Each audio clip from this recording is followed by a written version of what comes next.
Yes, welcome everybody to GI Joburg episode 296, The Enemy of My Funhouse. Important announcement time. This episode of GI Joburg is going live to YouTube and Facebook for everybody. Yes, we are a little bit late to the streaming game, but from now on, every single GI Joburg podcast will be live for you, the public. And of course, we'll also be pre-recording for the podcast streams and for later viewing on YouTube.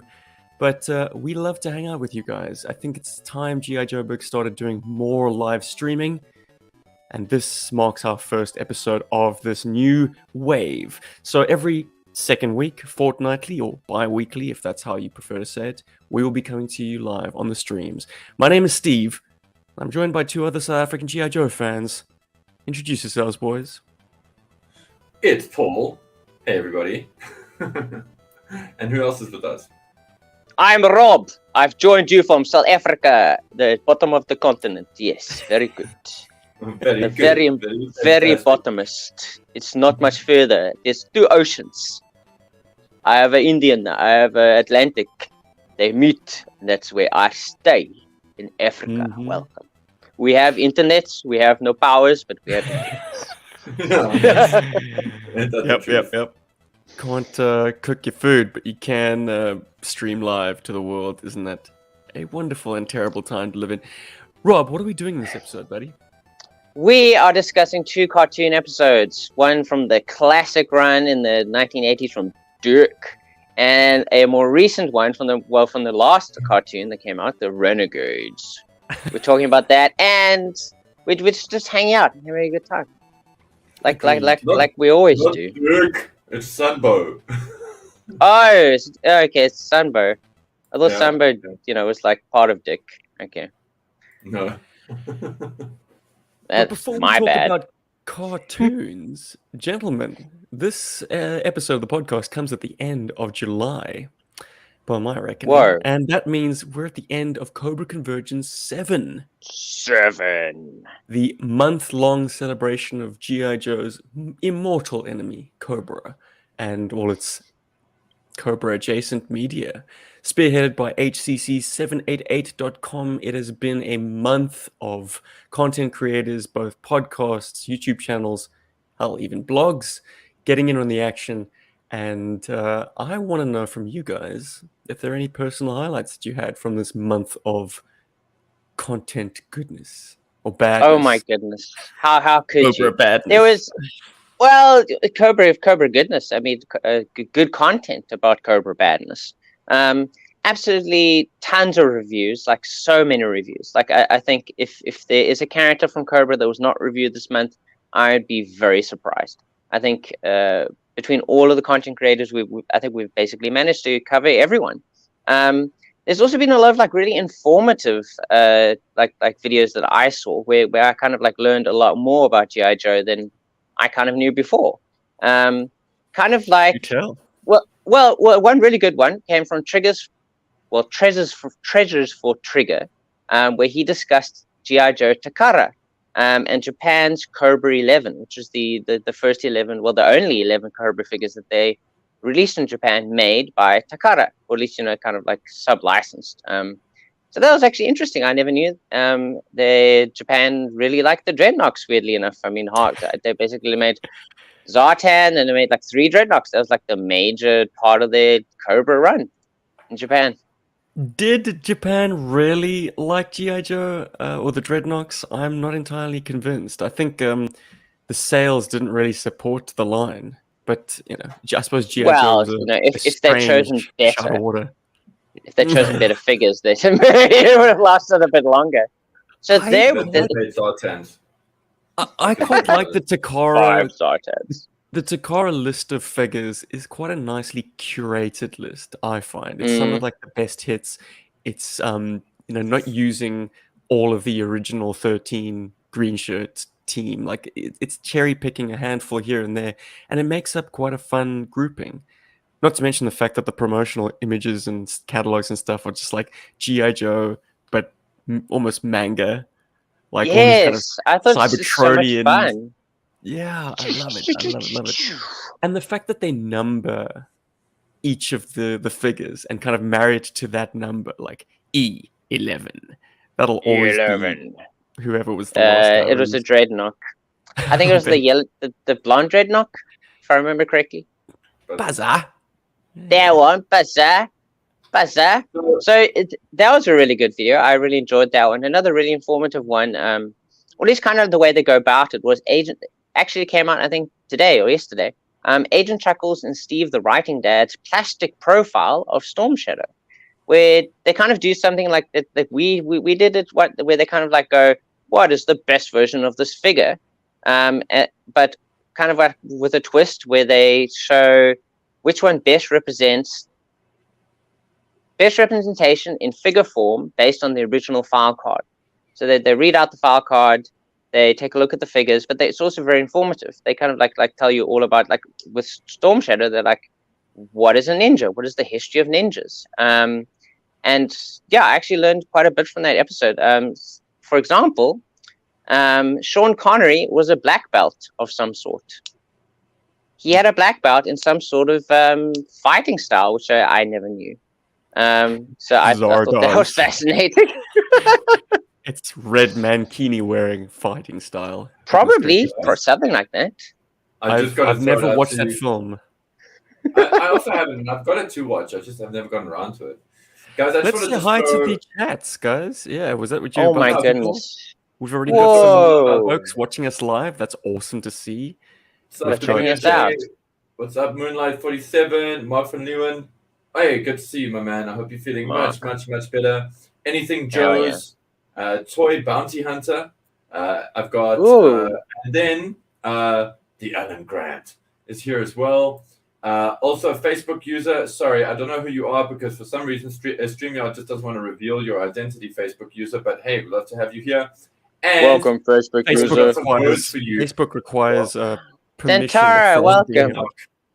Yes, the blonde dreadnought. You know exactly who I'm talking about, Dentara. You know exactly who I'm talking about. It's interesting that there's Joe and Tim Wild. Sorry, Rob. Fuck. And Chief. Yeah. There we go. It's Chief. Hell yeah. It's interesting that we're being watched by a toy bounty hunter, because one of the videos I watched for Cobra Convergence VII was by one of our favorite American friends, Cujo, who did a very interesting video called The Most Interesting Viper. And one of the figures that he featured, because of course, he's a huge fan of Boba Fett, was the Mandalorian Bounty Viper. Very cool figure. Actually, what is that? It's basically somehow, I believe the story behind it is that somehow Cobra got DNA from a galaxy far, far away, and they created this version of the Viper, which is basically, it looks like Boba Fett. And his whole thing is that now he's out there bounty hunting GI Joe. It's a very cool video. I actually really quite enjoy it. Oh, you have it. Okay. I don't. I don't. Oh, you don't? Okay, but yeah. You marry those two together. A Viper with the same colorway as classic Fett. So not movie accurate, but color accurate to the toy. It's a beautiful figure. It's such a cool figure. Absolutely fantastic. And one that another favorite of mine. Okay, there's two more favorites. So obviously we mentioned it quite a bit. Probably, well, it's the only play motion that I saw. So there was Action Robot Punch's Cobra Convergence contribution. Absolutely too much fun. I absolutely enjoyed that. And probably one of my absolute favorites was from my side of the laundry room, where he discusses 3 crazy Cobra schemes in the cartoons. One of them being Red Rocket's Glare. And you'll have to watch his video to find out what the other 2 are. Very, very cool. Overall, just tons of fun. Good month. Very cool, man. I want to jump into a comment here that caught my attention as you guys are talking about Japanese GI Joes. Jumping. WJ mentioned. He said, and it's Bosozoku bike gangs were a big part of Japan's culture at the time. So why? Okay, well then that explains. So that's probably why they felt dreadnoughts might be more appealing. But guys, really popular. a bit of insight, and I must say this caught me by surprise when I was at Comic-Con earlier this year, Comic-Con Cape Town. I had the pleasure of meeting some Japanese gentlemen who were staying at the same hotel I was staying at, and we were talking about stuff. It was mostly Gundam, to be fair. And then, because I always keep Storm Shadow with me, so I had Storm Shadow with me, and when one of the guys saw it, he recognized it as Storm Shadow from GI Joe. He was like, "Oh, cool, GI Joe," Arashikage. And I was, and I asked him like, "Oh, cool, how do you know?" And he's like, "No, he loved these kids he loved these toys when he was a kid," and that was interesting because I didn't realize, it was like that, sort of well known in Japan. But I guess with Asia. Japan was kind of into GI Joe, but maybe not as obviously as the rest of Asia was. I don't know, because I know a lot of Asian countries were into GI Joe, a lot of their fans and stuff. Anyway, and also nice name drop on Bosuzoku there. Those are the bike gangs with the bikes, and they have the long seats and the flags and the horns and everything, and they do. Oh, like in Akira. Yeah, some of them had those bikes in there. Exactly, Akira is very inspired by Bosuzoku bike gang culture. Anyway. Talking Joe says, dropping the knowledge bombs that Storm Shadow wasn't part of the Takara release. Yeah, isn't that weird? I mean, they might have got to him eventually. I mean, the way I understand it, they basically took, I think the line came out, I believe, in 1986 or something. So they cherry-picked from the figures from 1983 to basically 1985. Storm Shadow had come out. So it's like,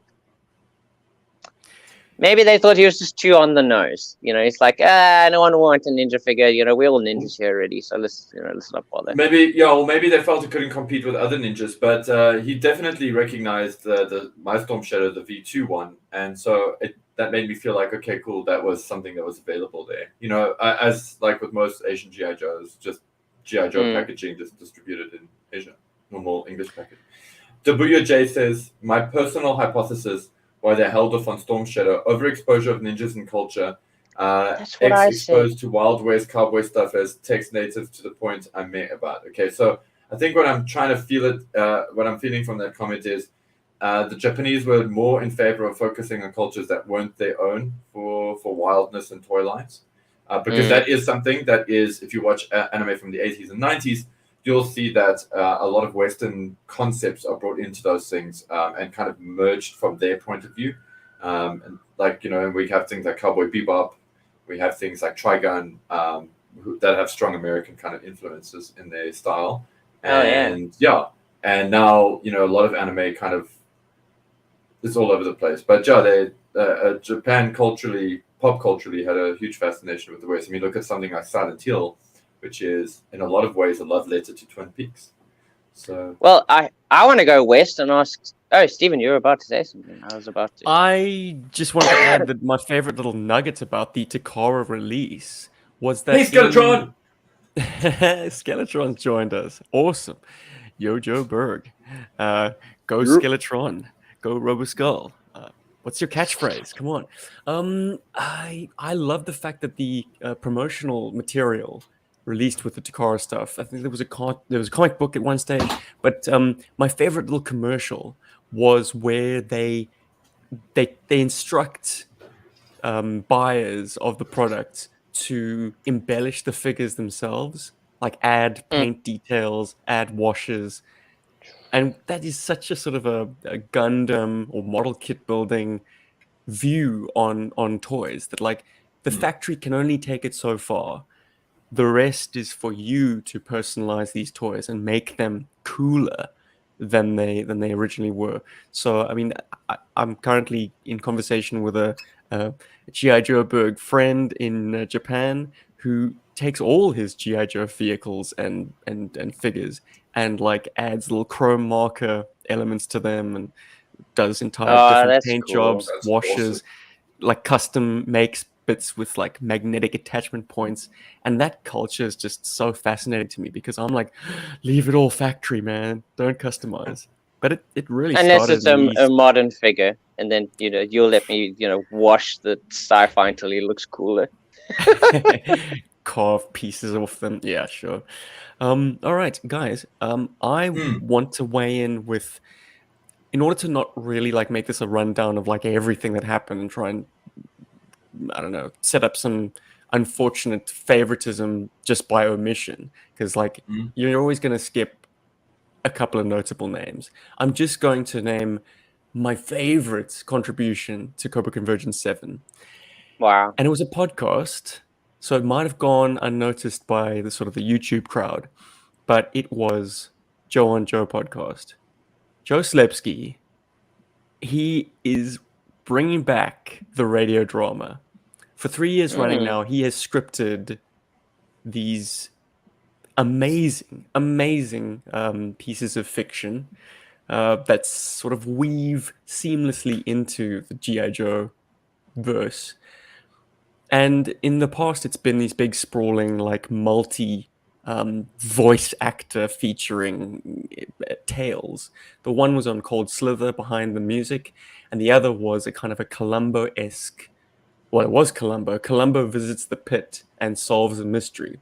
So he had tons of people lending a voice.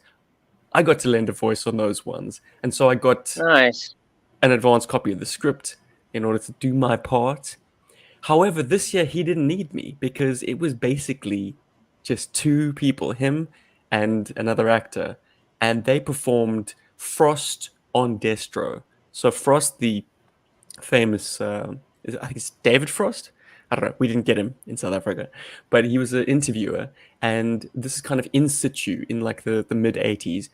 Frost is interviewing renowned global terrorist and arms dealer, though he kind of denies being a terrorist, Destro. And it's so amazingly in character. Like, I underestimated Joe's script writing ability, and I'd already, placed him on a pedestal, but like, I am guilty of I mean, he's very good. The script is funny, it's clever, it is completely in character, and doesn't drop the suspension of disbelief not once. Never pokes fun at itself, but is still entertaining and funny at the same time. It's brilliant. So if you've missed Joe and Joe podcasts, Frost on Destro, do check it out. Joe podcast. Go totally check Put it that on out. the list. It's Because, brilliant. like, It's so good. Steve, I mean, you know how much I love the radio drama in terms of like, I mean, I've been wanting to do something like that with us for a while now as well. But I The don't know. drama is so good. The accent work by the fella playing Destro is top notch. Goes for the Scottish, all the tapped R's and all that stuff. But so it's either he's a real Scot or he's really, really freaking good at pulling it off. But it's, the back and forth between them is genuine. It's true radio drama stuff. That sounds awesome. I'll definitely check it out. Mm. I'm gonna do it. So that's Cobra Convergence 7, dudes. Done. Yeah. Boom. Yeah. Wait till next year. It's finished already. I just really love the international backyard. I know. But I'm very, very chuffed with Who made that, Paul? International backyard. And Tell us a bit about it, man. A little bit of self-promotion never hurts anyone. Give it a plug. Oh, we just, the international backyard is this fun thing. And to those of you who don't already know, it's this fun thing we do where we link up everybody around the world who is a GI Joe fan, and what we all do is we all do like a little 2-minute video or something, and we stitch it together in an overarching story, and it's kind of the modern digital equivalent of going to the park with your toys and playing with them. And because that is something that's not necessarily financially feasible to do for many of us, especially us here in South Africa, it is a way to keep us all connected and keep the children in us alive. And guys really brought their A game. I mean, we had Lego happening in there. We had toy wars happening in there. We had all kinds of cool stuff. We even had some great like video game style adaptations. It was awesome. Very, very chuffed with how Backyard Battle came out. So, International Backyard Battle. International Backyard came out. So, that was great. So, thank you. Catchy name. Shout out to Backyard Battles on Instagram. Battles, yeah, man. Your Insta's so great, dude. The Blue Libra. I enjoyed Shattered Realms so much. I finally took the time to start fleshing out a story for a play motion. Fantastic. Oh, hell yeah. Do it. That's the point, right? It's meant to expire. I mean, expire. Meant to inspire, not expire. You're meant to expire. We're getting very philosophical here tonight. We're all meant to expire eventually. Yeah, life's a drag.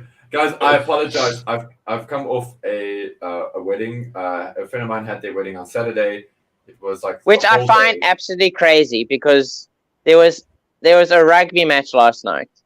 It was South Africa versus Argentina, and I'm like, how do you have a wedding on the same night? It's like a huge rugby match, which was happening in Joburg. So all of you just decided to like skip out on this huge moment for our fantastic South African team. Well, one of the cool things about it was that like the girl, I'm friends with the bride, and she does kung fu with us and stuff. But she's a bit geeky, so she's into like gaming and stuff like that. In fact, she streams and stuff online as well as a gamer, and so a lot of her friends are also in that vein. So I don't think anybody knew rugby was on last night. Like, I guess that's a good excuse. Getting married. So it's a good excuse, but it was a fantastic game, by the way. I believe so. Start out with injuries, like tons of injuries. Like one of our guys went like flat down. Like, he was just out of it. One of the Argentinian dudes like fucking got this huge scrape on his head. He was just bleeding the whole time, and he was like, I gotta keep going. Very, very tight game. Yeah, I could have done with a bit more than 1 point difference.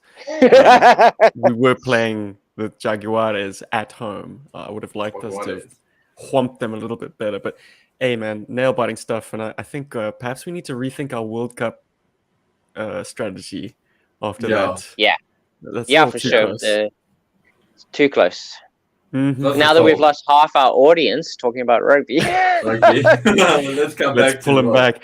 Guys, SDCC 2023 just wrapped up. Did you know? I mean, it was a week ago now, but we are, as I say, fortnightly or bi-weekly, whichever you prefer. That's so long ago. We let the news accumulate and then we explode. Does anyone have anything they'd like to pull out and chat about? I do have some pictures on hot standby if you do. Chuckles. I'm so annoyed with myself because... Oh, sorry. Chuckles. You're annoyed that you interrupted me. That's fine. Chuckles. The classified Chuckles just looked absolutely amazing. Like, I don't have many classified figures, and I don't intend on collecting all of them, but the Chuckles look really, really good. He looks like a lot of fun, and I hope he's not just an exclusive to the SDCC, because he needs to go wide and be available and not too expensive. Yeah, I didn't want to grab a whole bunch of classified images because I was worried we would turn this whole episode into talking about the classified Joes. So I kind of held back. I figured I'd just mention a few things. Too late. But yeah, classified really blew up at Comic-Con, and you mentioned Chuckles. Chuckles is amazing. Steve's showing the Vamp right now. That came out of nowhere. I kind of felt like we were going to get it eventually, but damn, is it cool to see that it's actually happening. I don't know where. And it's not HasLab.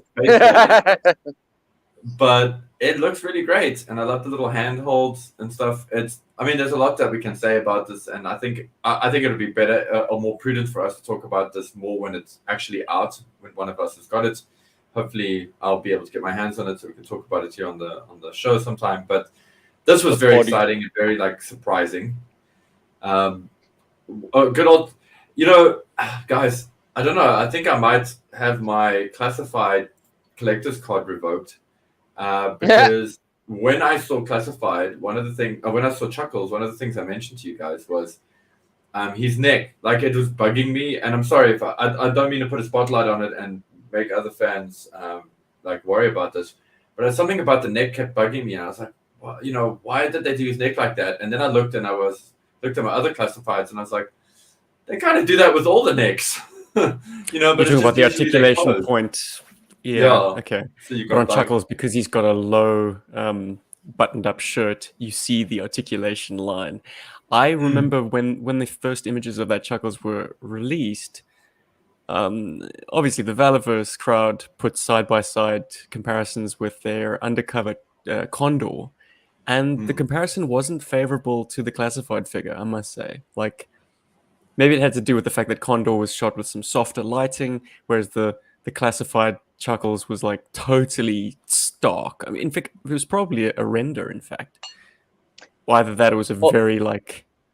Well, they're trying to make their own toy look better. I mean, of course they're going to do that. Everyone's got an agenda, but that articulation point also jumped out to me. I was like, that's ugly. But articulation aside, what about his loadout and stuff? Do you regard this as a deluxe figure? I think it's appropriate. Well, maybe not as a deluxe figure. I mean, just coming with 2 heads. I mean, that shouldn't necessarily make him deluxe. Would that kill them to throw in a freaking stand? Just want to put that out there. Hashtag stand gate. Pull one stands with classified. Guys, I have a question about the Vamp before we move on. Is that the same Mardus as we get with Roadblock and with Serpentor's Air Chariot? I cannot confirm because I don't have that Roadblock or Serpentor. Why would I'm going to guess that it is. Yeah, so there's a spade grip on the back. I assume there are 2 of them to make up the classic Vamp with 2 barrels and not just a single gun mount. So do you have 2 50 cals with 2 sets of spade grips side by side? Like they're repurposing the pod. I've got to choose. They're repurposing the pod to get mileage out of it. But like people off the back of that spade grip presence have said like, okay, maybe you're meant to have a figure hanging off the back of the Vamp, which makes that. I mean, beneath the basket that holds the fuel cans, there looks like a railing. You know, between the basket and the tow hitch, it looks like there's a railing for your classified figure's feet. But that looks hell of awkward. Like to wedge the foot between that basket and that bar. That's an interesting look. And yeah, I think the classic Vamp is best served as just a 2-seater with no one hanging off the back. It's nice to have the option, but it probably won't look too good. And then you've got this weird like ambiguity about which spade grip do you have the figure gripping. I want to see more views of this thing, but at this stage it is just a render. We have no physical product to inspect. And can we assume that's clutch that comes with it? Oh yeah, no, it says it's built. I think they've said Vamp. And does he have a little remote control for the guns? Don't count on it. But he does come with a mess of accessories, like for a vehicle driver to have not only a pistol, a shotgun, a helmet, but also an alternate head. So you can make this guy a green shirt driver if you want. So when you want to army build your Vamps. Yeah. Exactly. Yeah. Okay. That's cool. That's fun. And then onto like the best thing that was announced about classified GI Joe. Agent Helix. No, definitely not Helix. Oh. No shade. Definitely not Helix. Whoa. No shade to Helix or whatever. Just not my favorite GI Joe character, but an amazing looking figure. By all means, those guns look like a lot of fun. I love those sort of mantis blades that she's got. I assume those connect to her hands or to her wrists. A la Cyberpunk, when I say Cyberpunk, I mean the theme, not so much the game. But yes, in Cyberpunk, the game, you've got stuff like that. That's really cool. That towable missile launching system is great with the red Techno Viper. I'm pretty excited about that. I think that's looking very interesting and very fun to play with. But I'm referring to, at least with the classified releases, I'm referring to something that is pure class and pure ecstasy for me as a toy fan, is those 2 Dreadnoks. So we've got Buzzer, which is very cool. The blonde Dreadnok. The blonde Dreadnok, Robbie, the blonde Dreadnok. And I like that he's got some, he's got some classic accessories there. He's got a great chainsaw. When I say classic accessories, that hook thing on a chain, I remember that more as a modern era accessories for the Dreadnoks, at least for my Serrano. I don't know why. I keep thinking it's a Serrano accessory, but anyway, it's there. I think it's great that he's got it. And of course, we got Ripper. Ripper. And he looks fantastic. Look at that dude. I would have liked him to be maybe a little bulkier, but hey, I'm not complaining. I think what we got here is great. I wish they all came with that machine gun with the hook.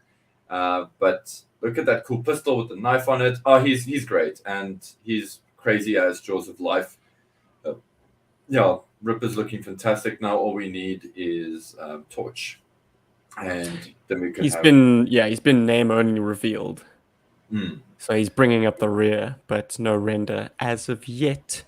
Guys, why does Shockwave's riot shield have kill marks on it? Can someone explain the logic of that? Are those Cobras Call of Duty, man. He's killed? Maybe that's how many like Cobra doors he's knocked down. Okay. Oh, thank you, Zantara. Zantara says, no, one of those chain things came with buzzer. It was a hard accessory to find. Excellent, thank you. Interesting. I do have one in my accessory box, but I often give it to Serena, so I feel like it's Serena's weapon. So thank you for that. So this is going to be Steve's first. If it's the classic 1985 accessory, it should be rubbery and it's cast in silver. If it's not rubbery and it's not cast in silver, chances are you've got an accessory pack version. Whoa. So this is going to be your first classified figure, Steve? Shockwave? I'd like to take this opportunity to dispel perhaps a myth that I've had lingering for a long time. I am not a Shockwave fan. In that I'm not a fan of the character or later iterations of the figure. I am purely a fan of... Oh no, he's reaching. I'll beat him good. This one. This is the only Shockwave figure I will ever need.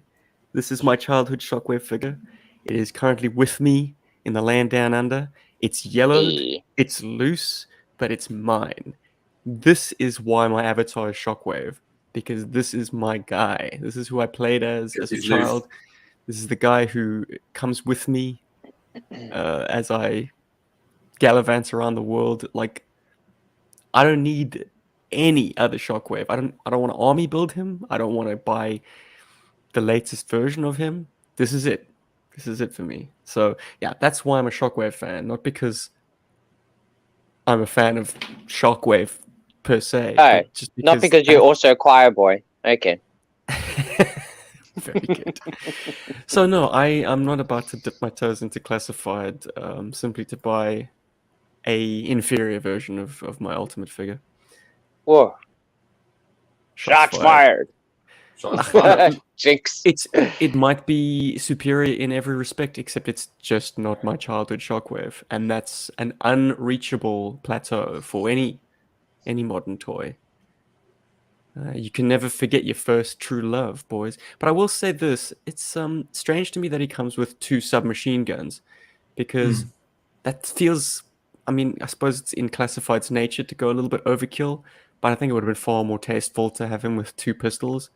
As the classic sculpt suggests, to have 2 submachine guns poking out of those holsters will look pretty ungainly any way you carve it, because they'll be thicker and those magazines are going to extend away from his thigh.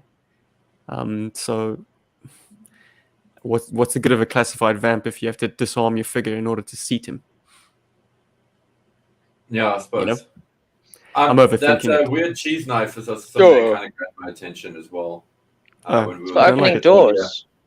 Yeah, I know that kind of knife exists. I just don't know its full functionality. So I don't know if it suits a SWAT team member or not. I like that it's unique and that it's interesting. It's just that kind of caught my eye a little.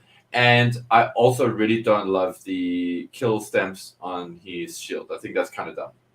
It's confusing to me. I'm like, that's the kind of thing an ace would put on his jet, because it's his jet. But is this like his riot shield? He always goes for that one.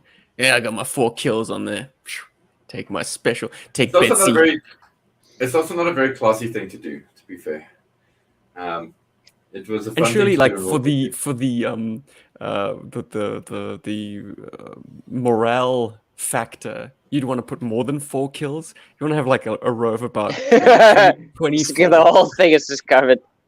But that's the whole thing about it that I find troubling, because that's like bragging about killing, and you know, like in the case of like flying airplanes and you taking out an enemy plane, that is kind of an accreditation because it's not an easy thing to do. I'm not saying killing people is easy to do, but that was the whole thing. It was like, there's one less plane in the sky we have to worry about.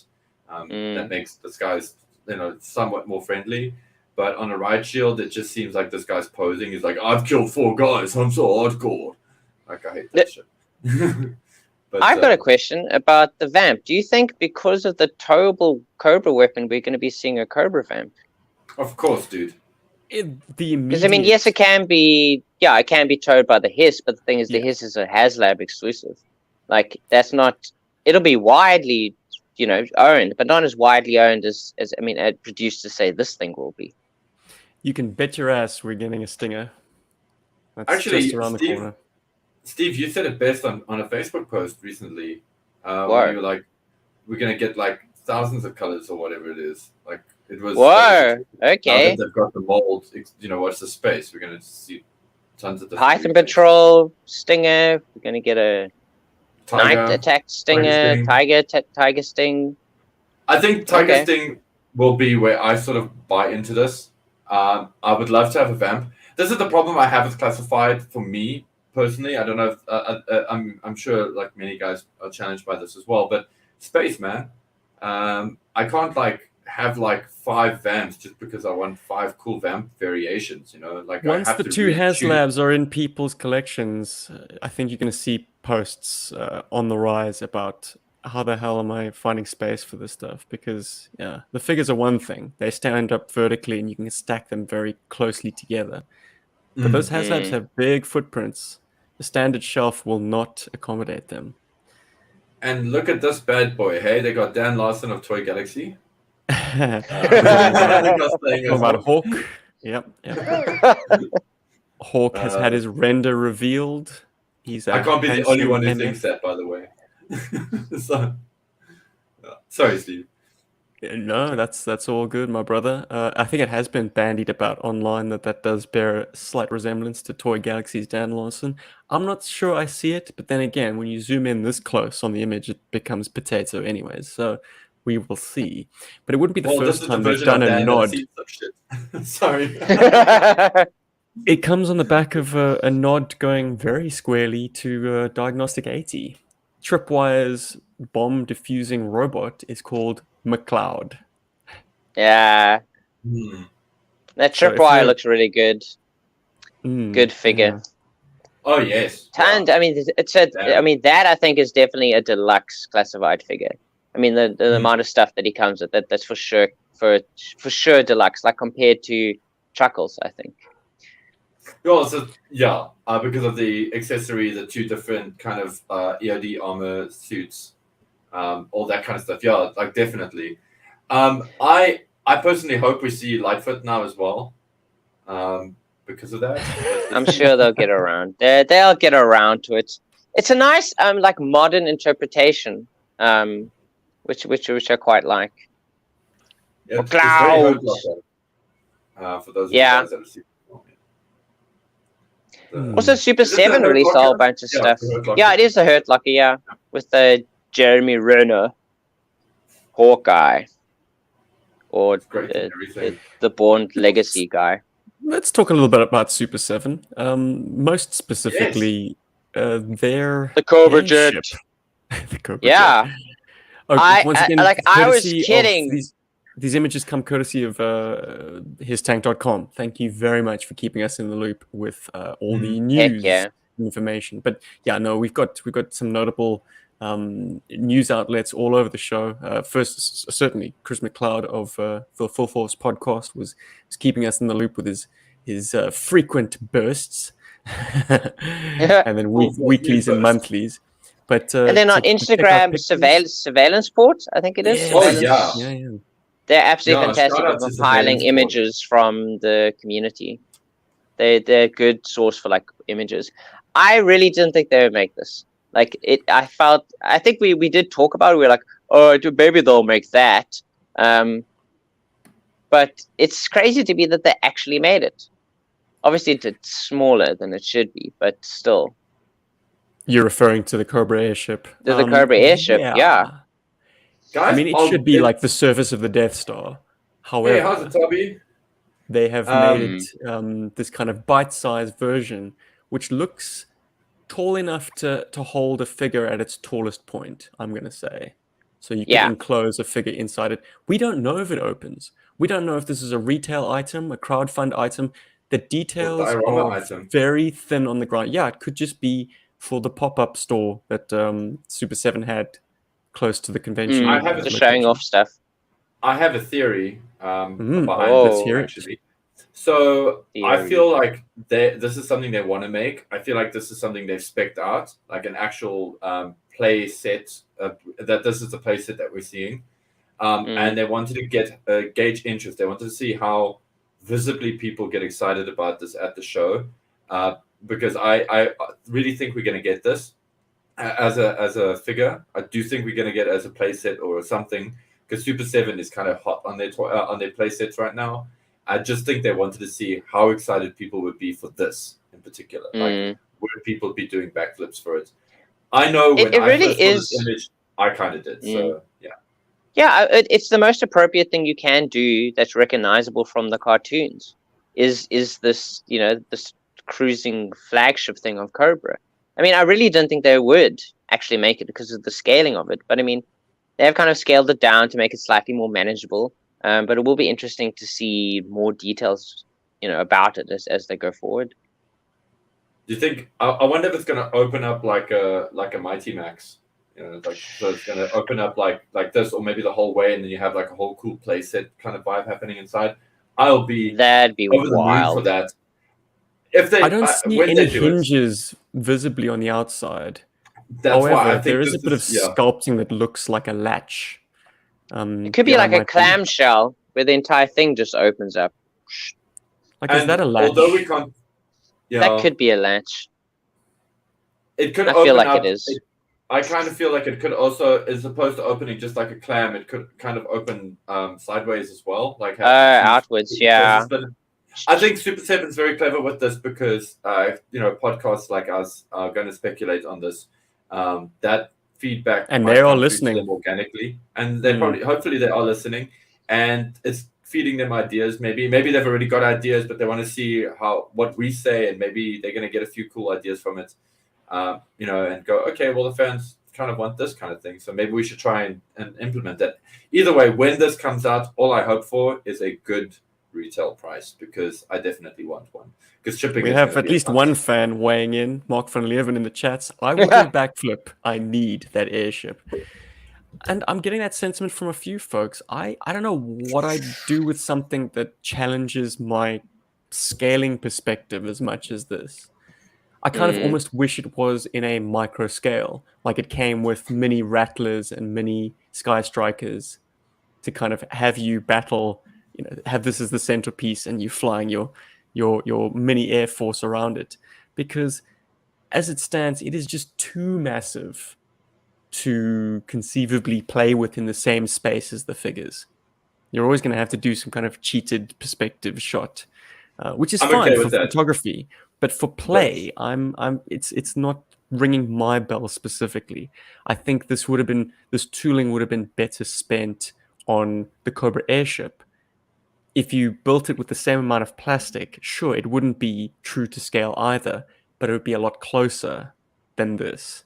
You'd probably be able to get two figures in the cockpit, maybe a vehicle in the body of it. Certain trouble bubbles would be able to go into the body. You might not be able to fit his tank, but at least it'll pair better with a fleet of Rattlers or Night Ravens than this, which aerodynamically doesn't work either. It has to be this supermassive floating base. It can't be an airship flying in formation. I don't know. I'm overthinking it, but that's what we do on GI Joburg. As I say, I wish the snakehead plane was queued up a little bit ahead of this thing. But you can't beat that title sequence from the cartoon. I suppose that's what Super 7's ultimate deciding factor was. It's like Series 1, cartoon, what is the first big bad that you see looming over the horizon? It's this thing. Dun, dun, dun, dun. Yeah. For me, I'm on the other side of that. I feel like the Cobra Face plane is kind of an ugly thing. I know it's an iconic thing, but it's an ugly thing. And I think the guys in Super 7 are, like at least sensible enough to realize that it's not the prettiest vehicle in the world, even though it's got a lot of fan backing. So let's do something that's got a lot more cool factor. Maybe pull a lot of fans in that are like sort of half fans that would kind of go for this kind of thing. So I think they're going with the sexy first, and once they're delivered on the sexy, we will get the sort of more core vehicle, something that we're more familiar with. Me personally, to speak to what Stephen was speaking about now in terms of scale, I'm very much somebody who can zoom in and focus and put my whole world into a small space like that. It's probably why I feel like you have to kind of do that if you got something like a Pterodrome, even though it's massive. But Steve, you got the Rock, and the Rock is also one of those vehicles where even though it's quite sizable, it's also quite small, and you have to really zoom in there mentally. So I don't know, this wins for me. I don't want it to be bigger because it's going to be more expensive. I'm going to challenge you on that. The Rock is 1-to-1. The Sigma 6 cartoon sized it up, but the toy makes sense. It's a 3-seater cab in the front.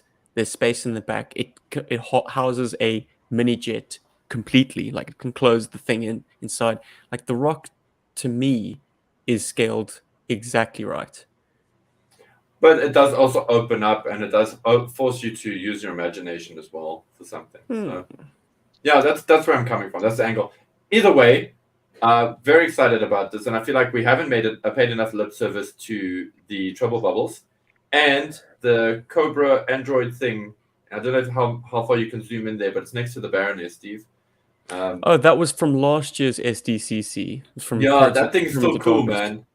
I hope we get more of those, like they do that as a pack-in or something with these bigger vehicles. And these Trouble Bubbles, aka flight pods, also just look great. My favorite flight pod is still the vintage, or should I say the vintage modern era version, because I feel like they improved it in a good way. But this just looks solid, looks fun, looks great. I don't need solid is the word. The wall thickness looks very thick. It looks very chunky. It looks very durable as a result. And hopefully the Cobra symbol is a paint app and not a sticker. Because that was always awkward, trying to get the Cobra symbol to sit nicely on the bubble canopy. The curved surface, better to print it on the plastic. So yeah, it looks like a hardy addition to your Trouble Bubbles. I have 3 Trouble Bubbles. I don't really need a fourth. Certainly not one that's probably going to cost like $80. But I'll keep it open mind. If I see them and I love them, we haven't. Look, don't take my word for it. That's not the pricing. It hasn't been announced.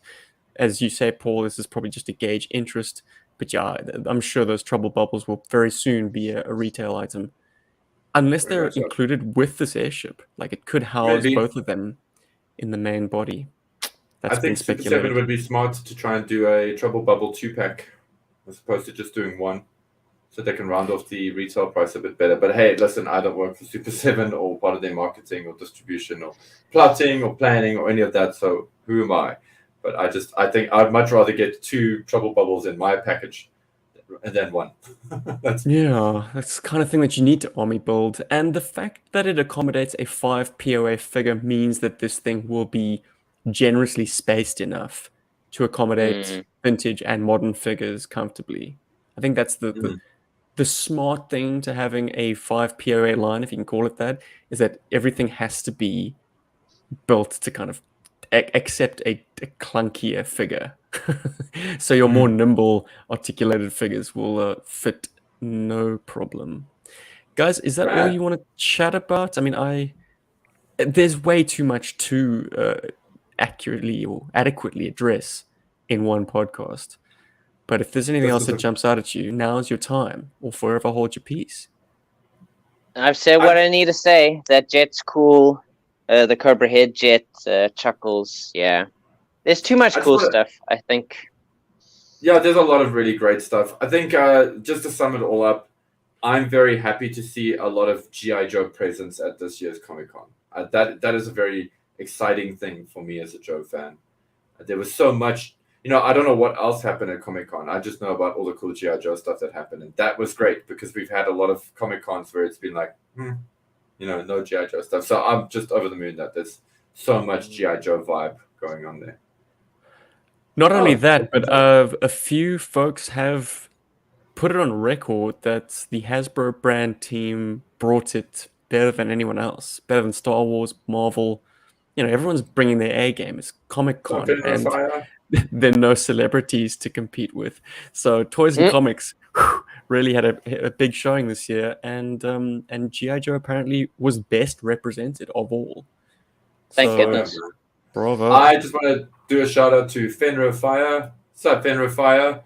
And that again. Looks like you're rocking a very cool Cash-On avatar. So very nice. Hell yeah. Very cool. Do you guys have anything to say? I mean, Dabua J in the chats wants to get some views on the Super Cyborg snake armor. Now, I think it's a beautiful toy. It looks really cool. And useless. Because it's not designed to be a functional snake armor at all. It teases you by including like the torso of a blue shirt, but he's got no legs. He can't be removed. He doesn't articulate, and he doesn't scale with classified or even with the ultimates.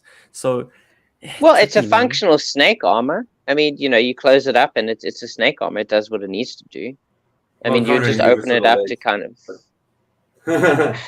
But did the original legs really move that much anyway? You just kind of like wiggle. You're just wiggling them. It does what it needs to do, and you can open it up to display it, so you can actually see the figure in there. Or I think it's quite fun. I think it's a cool thing to make. Why not? It makes me question whether or not this guy is an amputee, because surely you'd see his feet in the kind of the exposed section. No, he's not an amputee. I think I'm overthinking that one a bit. Sorry. Come on, man. Equal opportunity terrorist organization. No, I get that. And that must have been a very interesting call out that week at Cobra Recruiting. No. How many of you? Oh my God. We have this whole group. We've designed this armor, but the only way we could fit people in is if they have no legs. I mean, Rob, you and I used to joke about the armor tech guys that like the rocket launching arm. Like, did they get like where do their arms go? Yeah, like the arms are like inside the armor, like like this, and they're operating it like somewhere. I don't know. There's a great Gundam series called Gundam Thunderbolt, and amputees are quite a strong focus in that series, especially on the Xeon side of things, where they use. Where guys have had like severe injuries from the war can still fight because they've engineered the cockpit of the mobile suits. In this case, most of the time it's Zeke's, Zaku's, and Dom's. Cool. Got, like, this man sees you. Anyway, Moonlight 47. Yeah. So Moonlight, yeah, he knows what I'm talking about. Moonlight knows. So yeah, that's pretty cool. Also, I'm curious about Moonlight 47. Please let me know in the chats, in the comments. Is your name inspired by the fabled weapon from Armored Core or from Software's games like Dark Souls, etc.? I'm curious. I mean, it's a cool handle. Just thought I'd ask. Anyway, there was a great thing from Talking Joe. The snake seems a bit like a missed opportunity. If it was open and compatible with 6-inch, then it would be a popular item rather than a curiosity.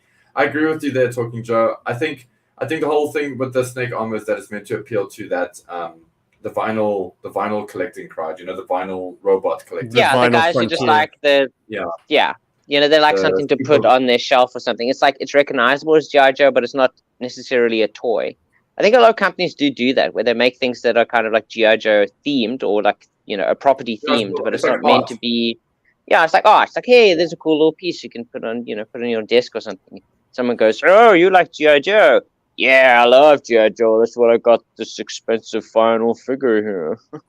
Well, I'm going to cut this idea from Diagnostic 80, and that there is a blink and you miss it moment in G.I. Joe the movie where Falcon is radioing G.I. Joe headquarters, or Action Force headquarters, if you got that dub. And the Cobras crash through the door, and the thing that they use to knock the door down is a sort of plus-size snake armor. It's got like a glass cavity in the chest. You can see the operator inside there, well, his silhouette at least.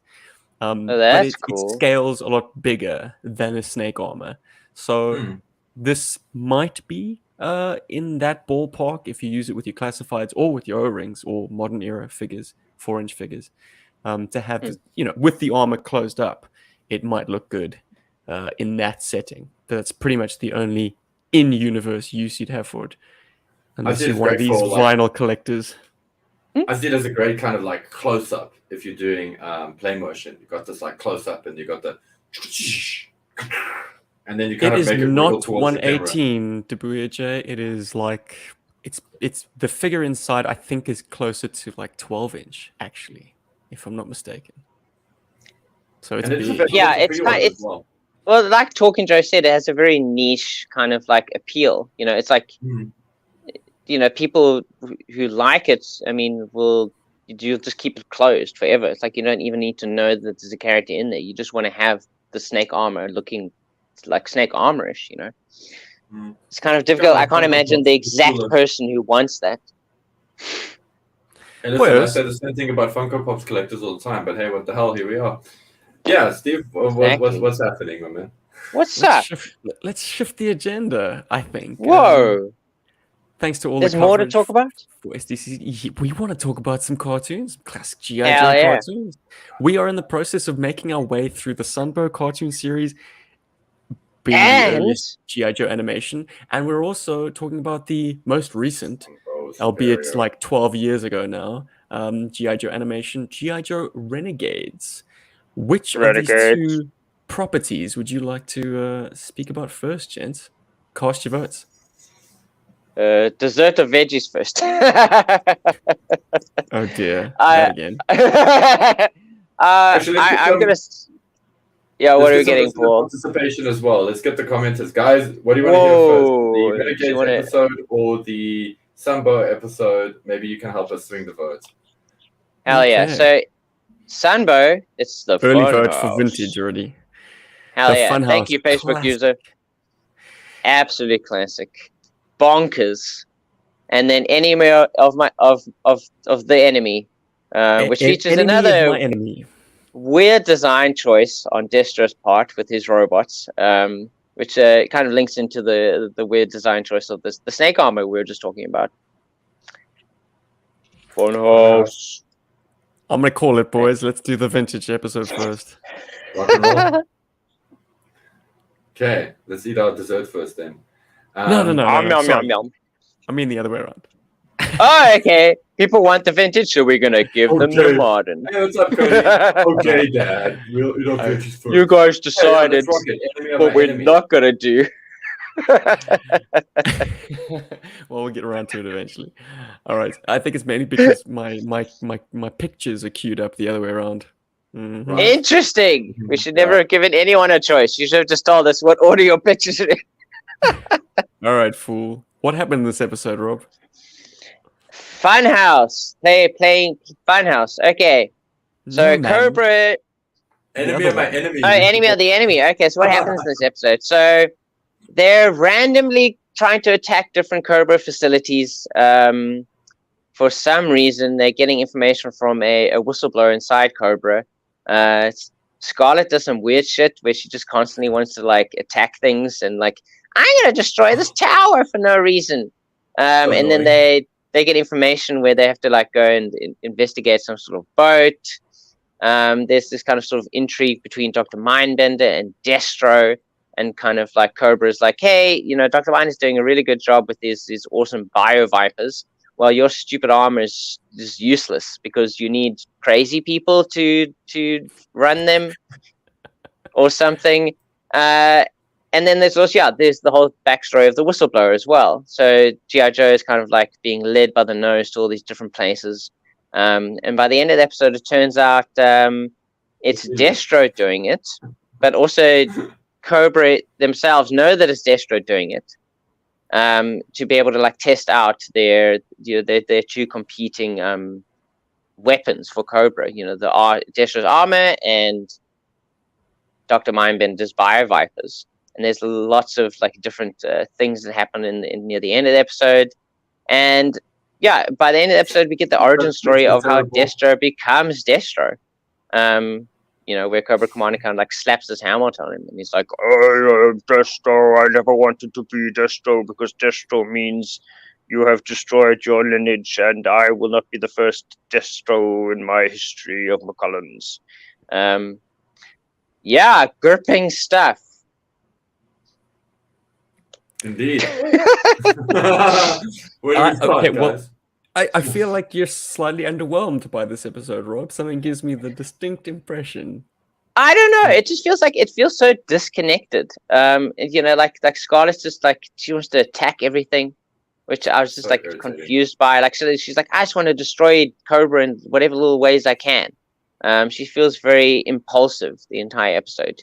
Kind of just relying on this information that a whistleblower that might not even be someone who's on your side is giving you this information. Is that out of character for Renegade Scarlet? I feel like that's on brand for her. Well, yeah, okay. Now that you say that, it really is. I mean, she is very impulsive. She's all into like them Joe Rogan podcasts, man. Granddaddy's Joe Rogan is just Scarlet. a lot of people with some very interesting ideas from podcasts that they watch. Anyway, but Scarlett seems to be very much like she's just nuts and she's just irritating. Like she shoots that thing down. She doesn't give a shit about any collateral damage. She's just like, nah, I don't like radio towers. One of them looked at me funny as a child. Bombs. Gone. How are we going to get That off was this building, the top of this building? Because I've just placed us into this position where I don't know how we're going to get off the top of this building after I blow up the tower. And then also there's the whole, like, there's still the problem with Destro's design, where it requires the person who's using it to have this sort of fight or flight response while using it, and that's how the system is effective if the person using it has that kind of mindset. It's like, can you not redesign the system to not be like that? Why do you have an armor that has to run on that sort of software or sort of like firmware system or like mindset for the people using it? It's very odd. That's the $14 billion question, isn't it? Because that's exactly how much Cobra has sunk into Mars technologies. Apparently. To get this Also, stuff working. Steve, you have a wonderful image here of Roadblock and Tunnel Rats with their little caps on, and they're delivering that package as they sneak as they infiltrate the It is base. such a good image. I think the asp. No, it's not the best image in the whole world, but I like the little asp on the caps. That's pretty cool. Like, to go with the whole Cobra branding. I do not have a picture of it, but as they barge into this Cobra installation, they knock over a standee of like the Cobra corporate face. This kind of soft-spoken guy who turns out to be Cobra Commander's alter ego. Well, yeah, his public face. Public face. Thanks to the miracle of holography. Anyways, I just think it's a cute touch that he's like the standee that's in all their things. Like, I don't know. Would that fly now to have like a white male as your standee? Probably not. But this was 2010. Yeah. Anything flew back then. I mean, I don't know how much of it they're carrying, but it's beef stroganoff, which I just thought was a very interesting meal choice.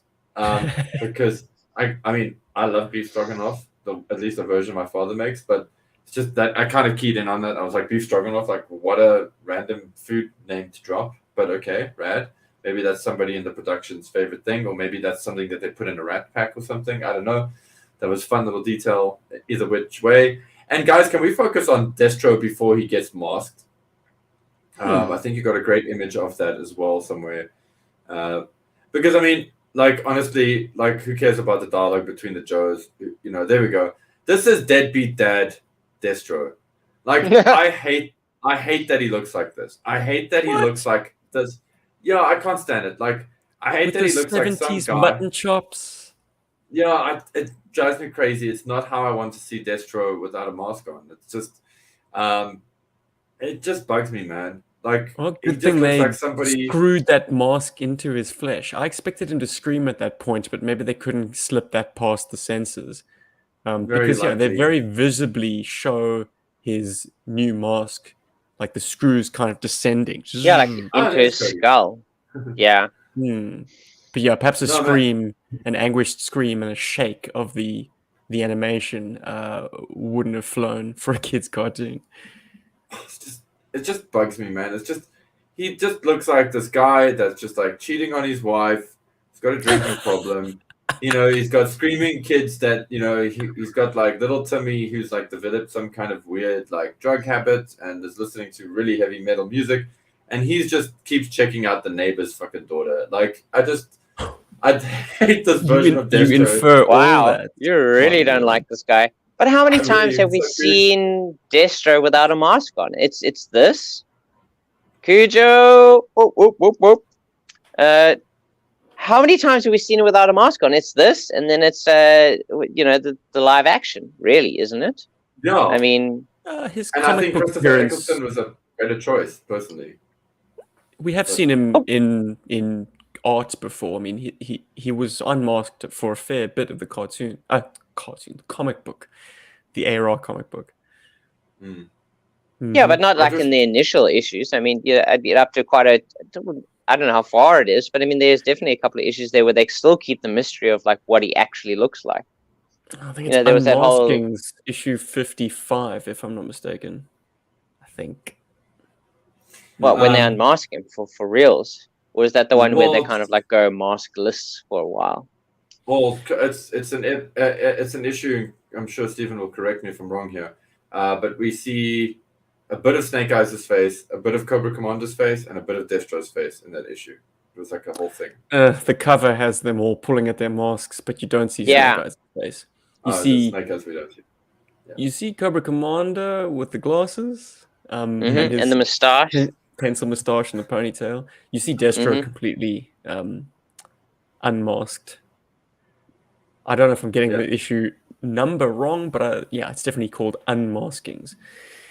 Anyway, I quite like this episode, actually, gents, because what Renegades does well enough is create the tension between Cobra as the principal investors to Mars. They're the big pharma that is keeping this weapons manufacturer afloat, basically, at least in this retelling, and showing Destro trying to double-cross Cobra. Destro's trying to sell out Dr. Mindbender because he does not like working with this punk kid. Why would you?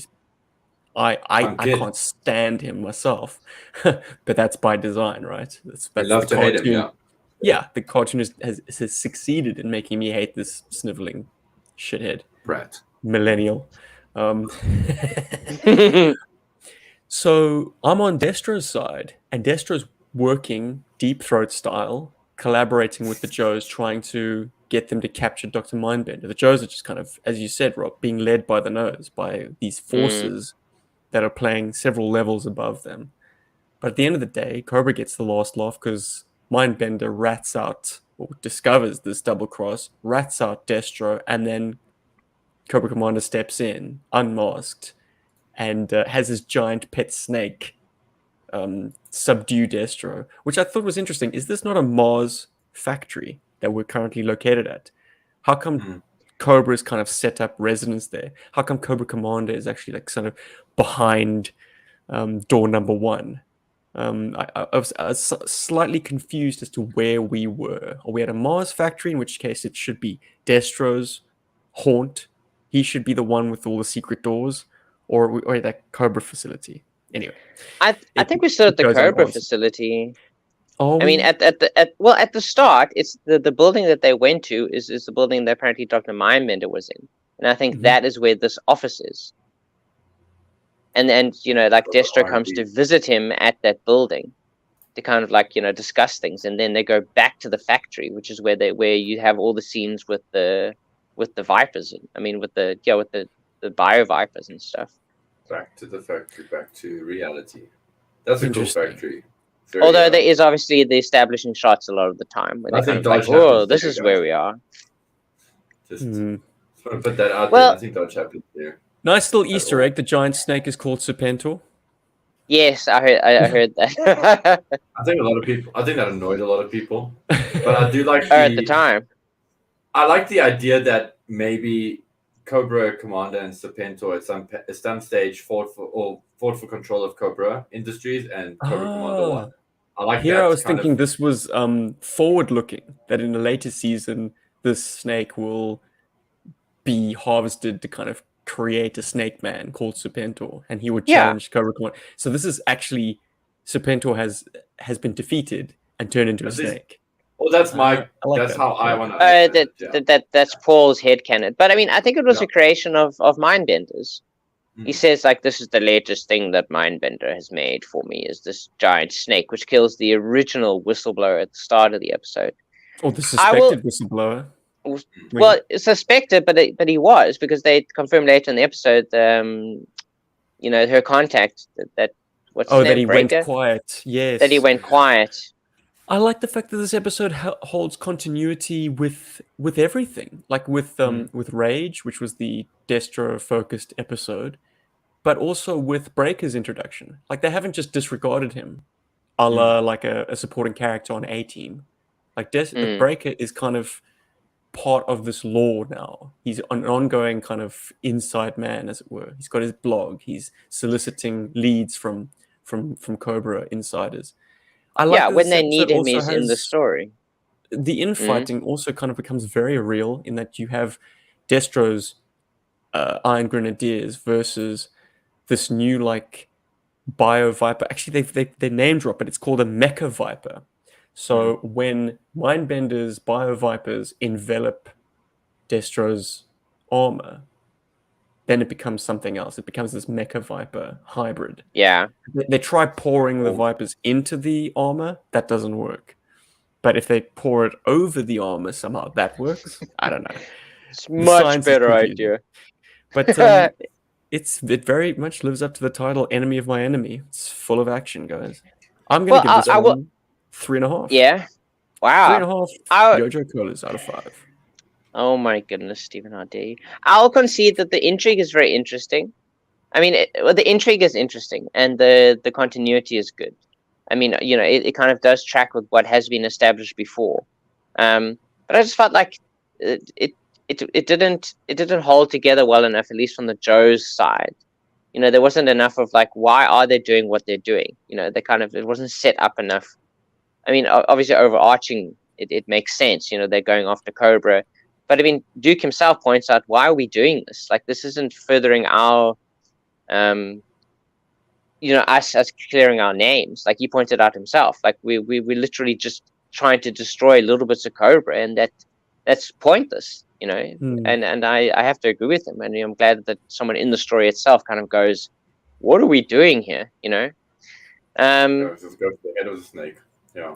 But I feel like the subordinates at that point kind of rushed to Scarlet's aid by saying, "Oh yeah, they're definitely very much on their side. We need to bag Mindbender. He's the key to this whole thing, this whole plot, all of this freaky deaky science. He's the top man of the totem pole that we know of.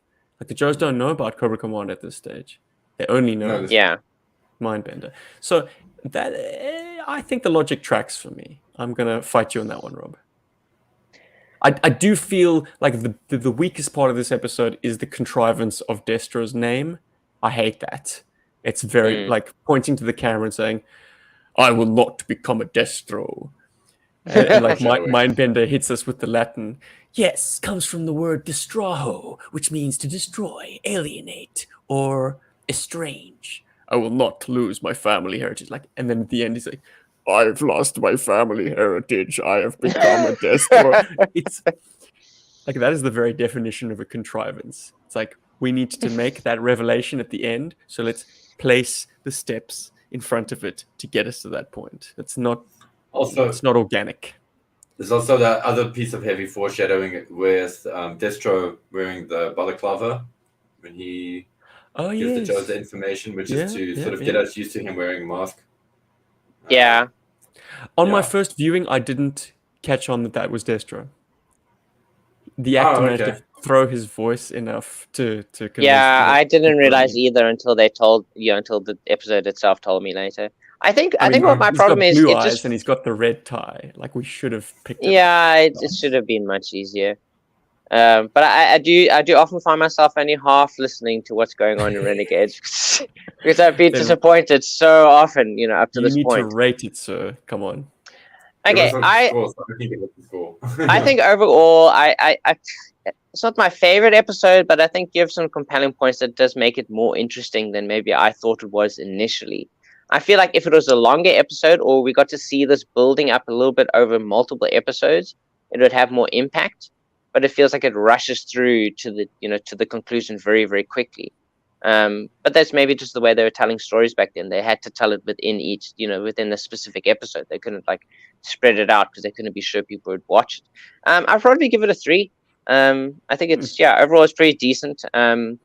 You've definitely made me feel like the intrigue is more interesting than I'd say the intrigue is more interesting than the action. Like action is just like, oh, we're shooting at things and the stuff happens. But anyway, Paul, where do you fall? I come in with 3.5 like Steve. I enjoyed the episode. I enjoyed the intrigue side of it. It had a lot. Like, I didn't hate it. I wasn't like, when I watched it and when it finished, I was like, oh, that's finished. Not like with the one episode where I was just like, oh. Yeah, I agree. Like, there have been episodes where it starts and I'm like, oh, I'm gonna hate this. I did not feel that, as I was watching this. I didn't hate it. I just wasn't. I've been conditioned to not pay attention, and I think that's probably why I didn't give this episode the time it actually deserved. I promise to do better in the next one. I'll actually. Well, you're not making watch the show. Watch that one be bad. For real. Can you zoom in on the mech vipers for me quickly? It's just the only little takeaway I want to put as I walk away from this. Not that one. Give us another one with the people inside it. Sorry, man. Jeez, Paul. Oh my goodness. There we go. So if we zoom out, motion blur on this one. There we go. Zoom in just a little bit. Don't you guys think I feel like these look like the back end of a horse costume? Like you got this heavy bottom piece and the straps. I hate this design. It's actually really shit. The legs are great though, and the arms are cool. But I just wanted to throw that in there. It's an interesting break for me when you've got quite obviously CG animated elements now doing faces, because of course all of the characters are in 2D traditional animation, a la that, so very clean lines and whatnot. But then you see the mechanical designs are all kind of rendered in a 3D animation. But with the Iron Grenadiers, you're actually seeing fleshy faces, which is an interesting, it's an interesting new addition. And they kind of seem almost puppet-ish as a result. They have less animated stuff going on with the bits of flesh. Yeah, it doesn't mesh quite so well with the rest of the world that they've created, like artistically. Like at one point, you do hear them go like oof, and they fall down, and it's like, oh yeah, there is a human inside that thing. But yeah, I just find the suit is very derivative. This is nitpicking now, but I just find the design of that suit to be very derivative and not. However, if they made a toy of it, Paul, would you buy it? No, because it looks like the ass end of a horse. Like I said, of a horse costume. It uses Space Marine shoulders, and unfortunately, they're just too obvious for me to look past. But Paul, this is very much the design aesthetic of the day. Like, remember Data Viper? You love that figure. No, I love Data Viper. He's cool because he's designed well. I just feel this is clunky. It just looks like a guy in a dustbin. You're not wrong there, pal. I do want to call out one moment of supreme studliness. I think I've broken my my photo viewing system. Oh yes, okay. So Duke, he saves the day. He comes in late to this assault and says to Scarlet, "I'll draw their fire. You disable them." Something to that effect. So what does he do to draw their fire? He runs straight at these mecha vipers. Like, okay. I thought draw your fire meaning like move to a different position and start laying down shooting cover. at them. No. Yeah. He's gonna rugby tackle these guys. Which is a pretty boss move. It's pretty studly stuff for Duke Interesting in this very, choice. very somber 2010s era. However, it does not hold a candle to the studly shit that Flint pulls in the Funhouse. Holy hell. If let's you check it weren't a out. Flint fan going into this episode, boy oh boy, this guy is incredible. Single-handedly bringing down Cobra and surviving atomic bombs while carrying his fallen comrade on his shoulders. I mean, like, Flint is the man in this episode. Can we just... The man. The episode, of course, is the classic Sunbow animation series episode number 12, according to its listing on YouTube and elsewhere. It's called The Funhouse. Paul, do you want to tell us what happens in the Funhouse, baby? Ooh, yes. So, Cobra has a plot to kidnap a scientist again, and the Joes are trying to... Several scientists, actually. And the Joes are trying to thwart it, but alas, they have fallen for Cobra Commander's ruse, because he has just used Zartan to impersonate the scientist, to trick G.I. Joe into rescuing this dude.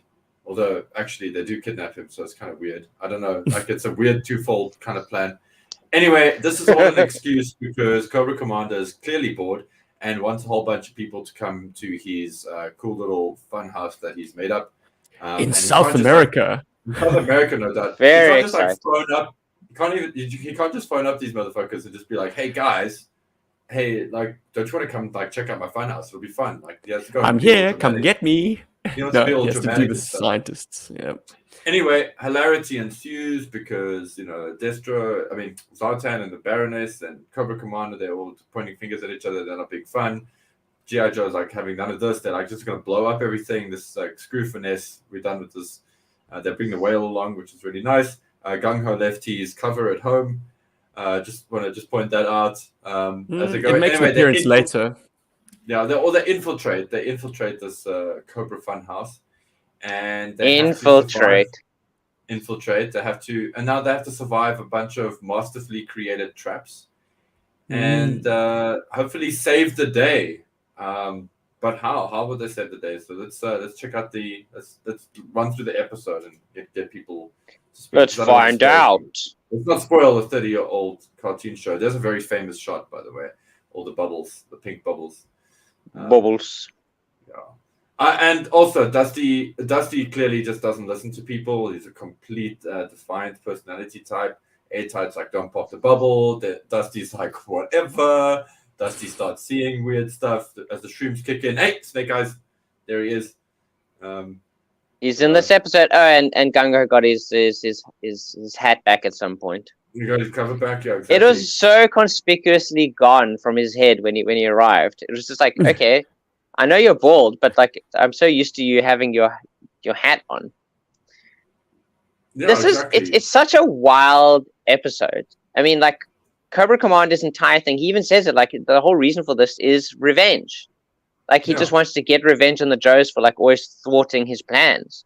You know, getting the scientists is basically like a dessert for him. It's just like he has to capture them so that he can convince Joe to come find him, so that he can have his revenge on them. And also, this episode kind of shows like something that the video I watched, my side of the laundry room put out with these 3 crazy Cobra schemes. Cobra often seems to invest a lot more money into creating these schemes than he would ever probably get out of these schemes. He's running at a loss. You know, he's always building all these things. You know, like often he will destroy towns that he's built just to show off, you know, like the destructive power of his schemes. You know, and in this episode, he literally just built an entire like base just to have fun with the Joes and equipped it with the nuclear bomb. I mean, they don't say it's a nuke, but I mean that it is obviously a nuke based off, you know, the way that explosion goes off. Yeah, it's just absolutely wild. Eat your heart out. Yeah, they got it right in the 80s. I think a standout character in this is Airtight. He is insanely cool.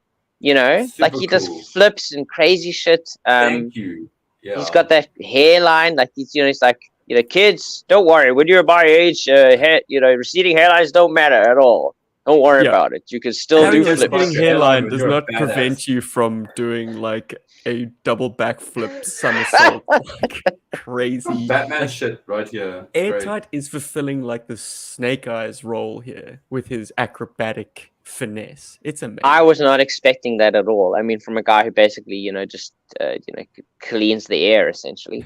So this, this is Airtight is Chaplain Joe Pod's favorite character, or at least one of his favorite characters, if I'm not mistaken.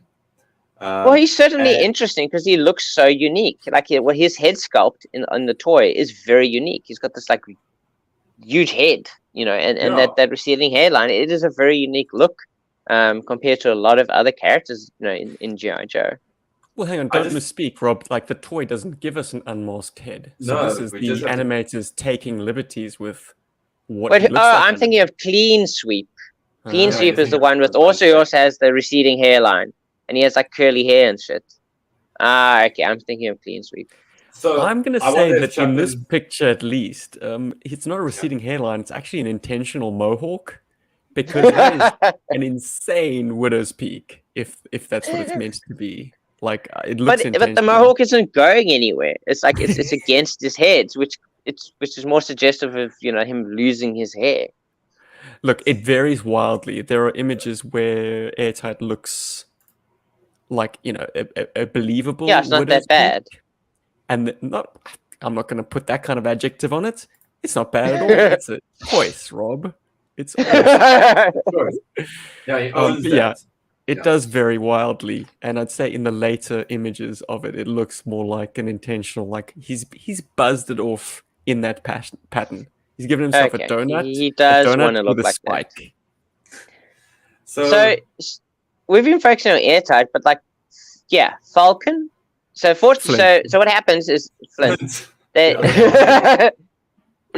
have three options, so they randomly choose which way they're going to go. So Airtight and Dusty end up in one tunnel with the balloons.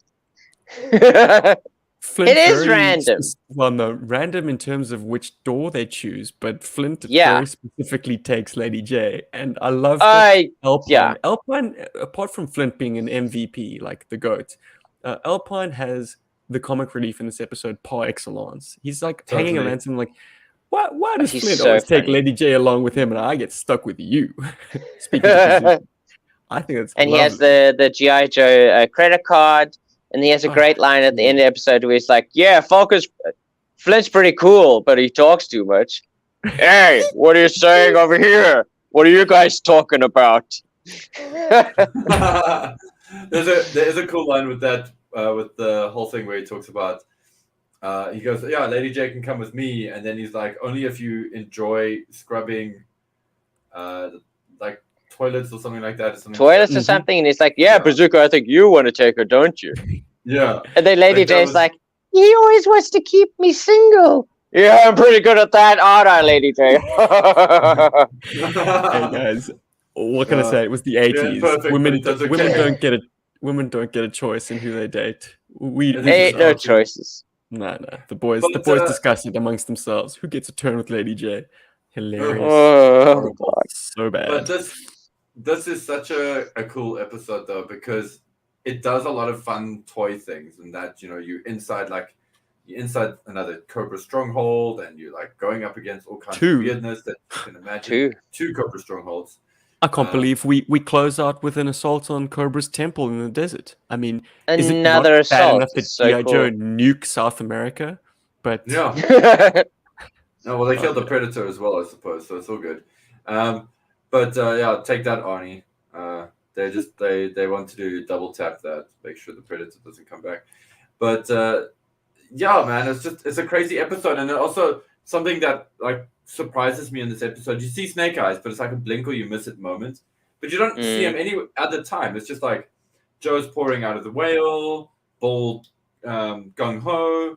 Airtight, Dusty, Alpine, Flint, you got all those guys, and all of a sudden they're all standing there, and it's like Snake Eyes. It's like, oh, well, Snake Eyes is here the whole time, clearly. He's just randomly there. And Yeah, it's well, part of my he brought up general- the rear with Zap, and then Gung Ho, I think, was waiting for the reinforcements. That's also where they get the Sky Strikers that help them leave, because I think he arrives. I mean, Zap was there already, but like he arrives. So Gung Ho and Zap wait outside, and then a whole bunch of other Joes arrive on Sky Strikers.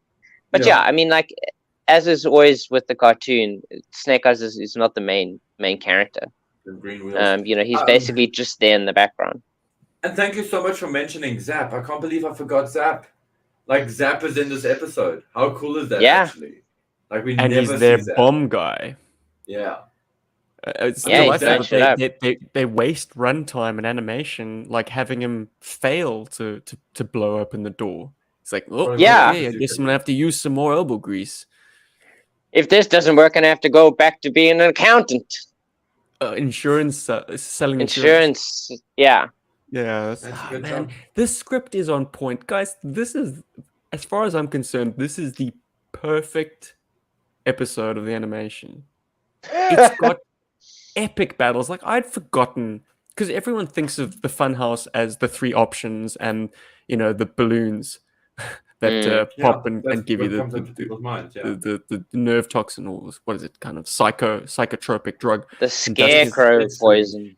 There you go. Like everyone thinks about those things, and maybe the toy soldier, Cobra Commander mannequins and stuff like that. But you forget that this episode starts with Zartan infiltrating and doing his cool, like, invisible shit. That's amazing. He does the invisible shit. Huge action. He turns invisible. He turns invisible, and the guy's like turned away having coffee. And while he's invisible, he decides to still knock the guy out. It's like, you didn't have to do that. You were invisible. You could just go past him. He knows better. He knows better. I love hilarious. Zartan's got a Cobra branded aerosol for the knockout. Yeah, that was funny. Very good. And also, this whole sequence at the start is well animated. I mean, they do a really cool job of kind of like setting up this throwaway scientist. You know, he's looking through his microscope. He's checking stuff out. He feels like a fully realized character, which I quite liked. I'm going to go out on a limb and say this must have been completed earlier on in the season, because the animation has a level of polish that kind of deteriorates quite quickly. Like if we compare this to the episode that we saw last time, which was Cobra's Creatures, I think at times the animation's a little bit sloppier. This is crisp. This is awful, beautiful. Yeah. The kind of motion that you see with like the acrobatic stuff, flints and airtights, all the combat, like this is a masterclass. This episode in particular, I think, is a showpiece. Does it share animation with one of the miniseries? I seem to recall Cobra's desert base being used before. Yeah, I feel like that's a reused establishing shot as well. So it's a reused background, perhaps, and maybe some other reused stuff. And also, Steve, from an industry perspective, I hate to call it, I hate to say it like that, but I think you're very. I think I have to agree with you on what you said in terms of it being produced fairly early and only released later, because it's in the closing credits. So it says we made this earlier than everything else. A lot of the time, just classic images like the balloons, like Bazooka firing a rocket. I mean, why that guy is even on the team? That he trips, falls. Bazooka, we need your help. Fires a missile over Flint's head. Like that sequence, you put your finger on it, Paul. It is used in the closing credits. And it's gorgeously animated. Like it's just so good. That's the thing. We want to have because the outro of the episode. I'm sure you guys can relate to this. Anybody listening to this can relate to this. I just know that like when you've only watched one or two of these episodes in your life, as we did when we were younger, you saw those end credits and all this cool stuff happening. You're like, wow! It's like the back of the action figure. It's the back of the action figure packaging. Of the episode, and you're just like, I want to watch that episode. I want to see that. So you do try to get your best looking stuff there because that's exactly what you're doing. It's It's a secondary cell. What's the word I'm looking for? It's your cross cell.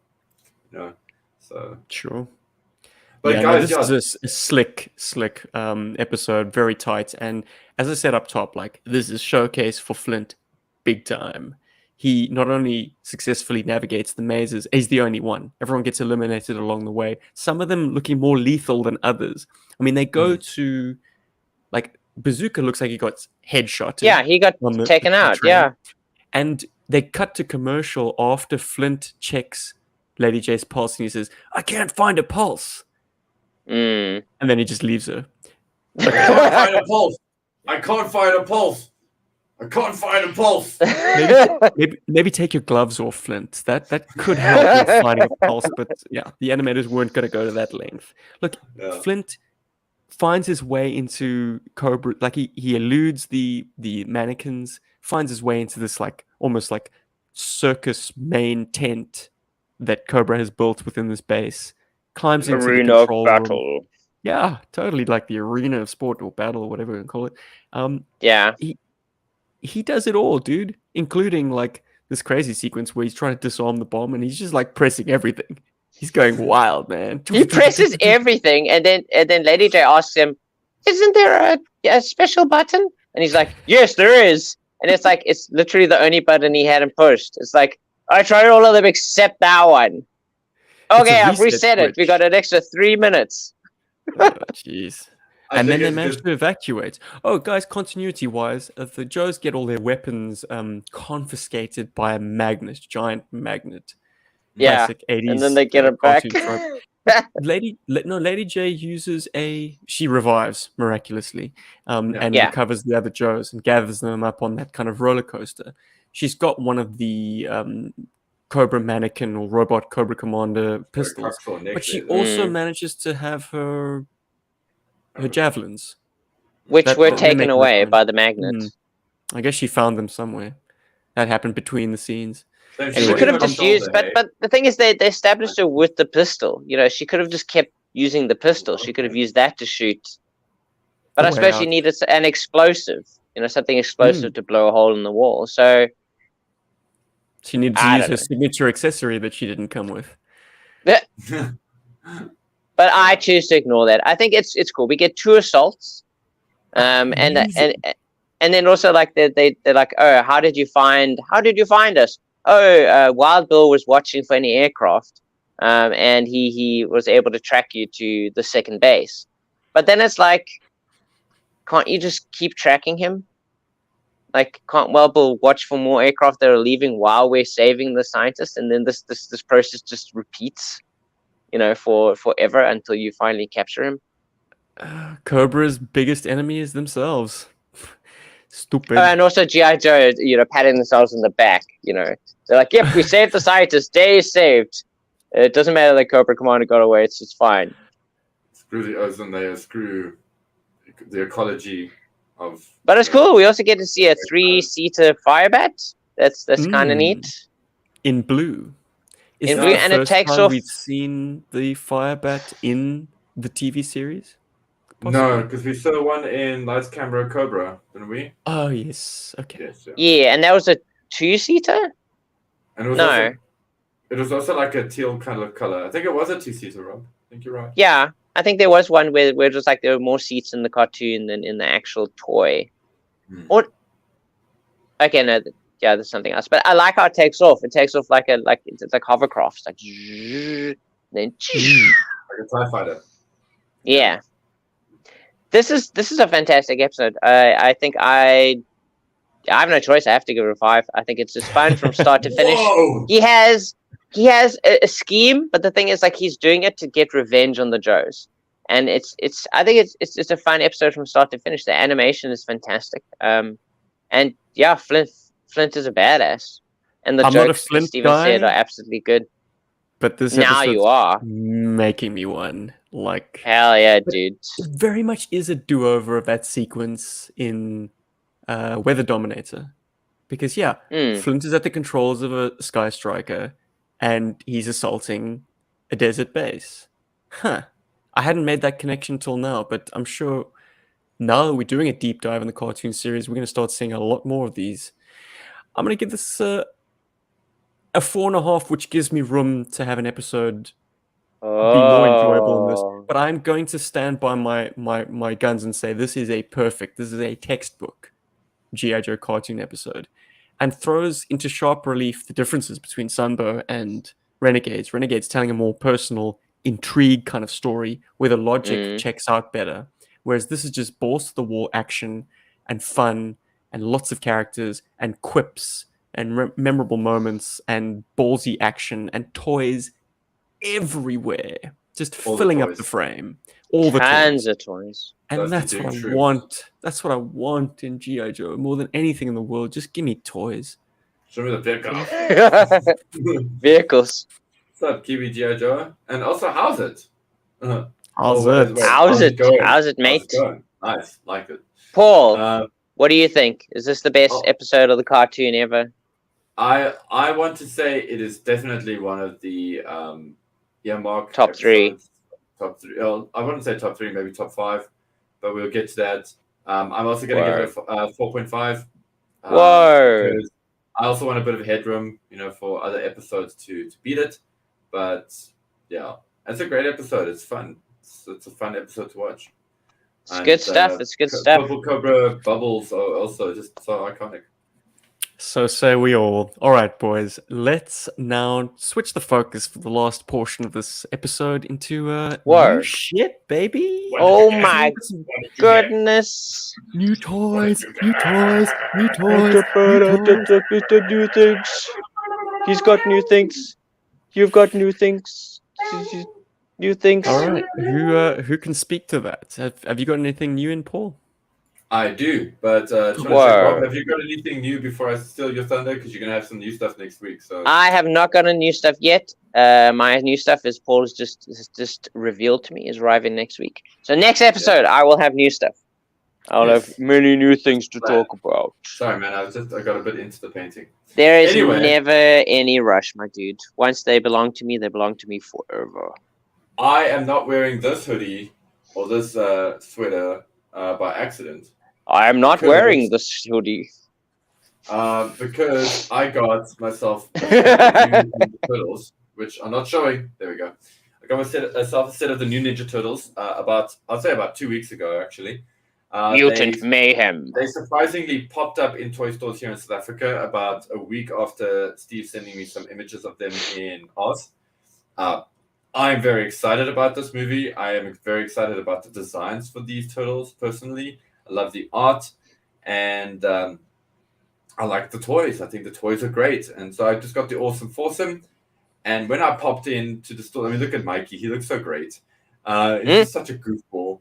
And when I popped into the store on Friday, because I was grabbing some last-minute thingies for this wedding, for my wedding outfit, so to speak, I popped into the Toys R Us, and they have the van, and they got the 2 bikes as well. So the van's a bit heavy price-wise. It's about 1,900 rand. That'll come down. It'll come down. It's got a pizza thrower, which is very appealing. I really dig it. I don't know where I'm supposed to keep all of these turtle vans because I just keep amassing the damn things. But anyway, that's it. But yeah, these toys are great. Look at old Leo here on screen. I think the swords, they've done them really well. The posability is awesome. The knees bend despite not looking like they do. They do bend. The ankles have got a left. They're well hidden under those bands. Exactly, man. The knee pads. Yeah, that's what I was gonna actually ask, because I was trying to look for images. I think I looked on Big Bad Toy Store, and I could not see the articulation in the knees. I was worried that you couldn't do anything at the knees. Yeah, so that was also my concern, which is which was thankfully my fears were assuaded when I opened up the figure packaging and saw that dissuaded when I opened up the figure packaging. And also, old Donnie here has got headphones that you can put around his neck. It requires some effort. I actually popped his head off to do it properly. Boom. And he's got a little cell phone. I really hate that phone is not removable. He's got a fanny pack with a phone in it. I think it would have been so cool if you could have put that in. But the gear is really great. Coming back to this image of Mikey, you can't see it unfortunately because it's on his back. But he's got mic chuckers, so it's nunchucker with microphones because according to his file card, yes, he has a file card. Yes, the packaging was single language. And on his file card, it talks about how he's an aspiring comedian. He wants to be a comedian. So that's an interesting angle. Raf's a badass, as always. He comes with his sai. He also comes with hook swords, which I love. I love that they give him hook swords or mantis hooks as weapons. And then they all come with a little weapon rack, and the weapon rack has got a bunch of... sorry, I don't have a picture of it here. But the weapon rack is full of gear. I mean, they come with a pizza slice. They come with a canister of mutagen. And then they've got their secondary weapon. So in the case of like Raf, he's got his hook swords. Mikey's got a trisectional... or it's either Mikey or Donnie that came with trisectional staff, but either way they got it. Donnie's got like a naginata, so it's basically a staff with the blade on the end.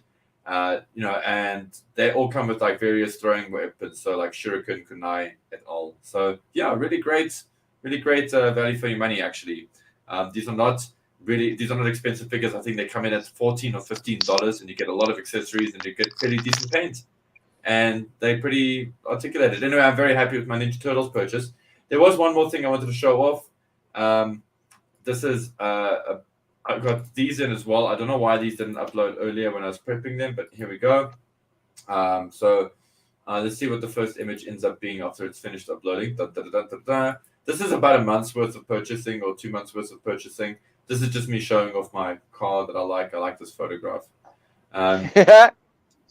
Yeah, so like I dig these little cars. As you guys know, I'm quite enjoying diecast at the moment, and so I got these great little garages quite recently to actually be able to show off my diecast cars, because they're great, but I hate it when they get dusty and stuff like that, because I don't play with these the same way I play with action figures. So it's nice to have this cool little container, garage, etc., to keep them all in, and they look sweet. And then I'm saving one of the more interesting rivals, and this I'm going to do a review on, so I don't want to talk about it too much here on the episode. Actually, it's giving us some thoughts. Got this. Finally, I shipped my Mezco Destro, and it has a lot going on for it. I'll start this off with a little bit of controversy. I think it's a very well-made toy, but I don't think it's a very fun toy. It feels like it requires a little too much like, what's the word I'm looking for? TLC, too much care, too much stuff to go with it. But I will cover that in a review that I'm busy with at the moment. So yeah, we're at a crossroads, aren't we? We really are at a crossroads in terms of what we want. Oh, like what do we want most from toys? Do we want the extreme collector route where it's like it looks amazing, but pose it once and then leave it in the glass case? Stay over there. Or do you want toys, which are less fiddly, more durable, and more importantly, more inexpensive?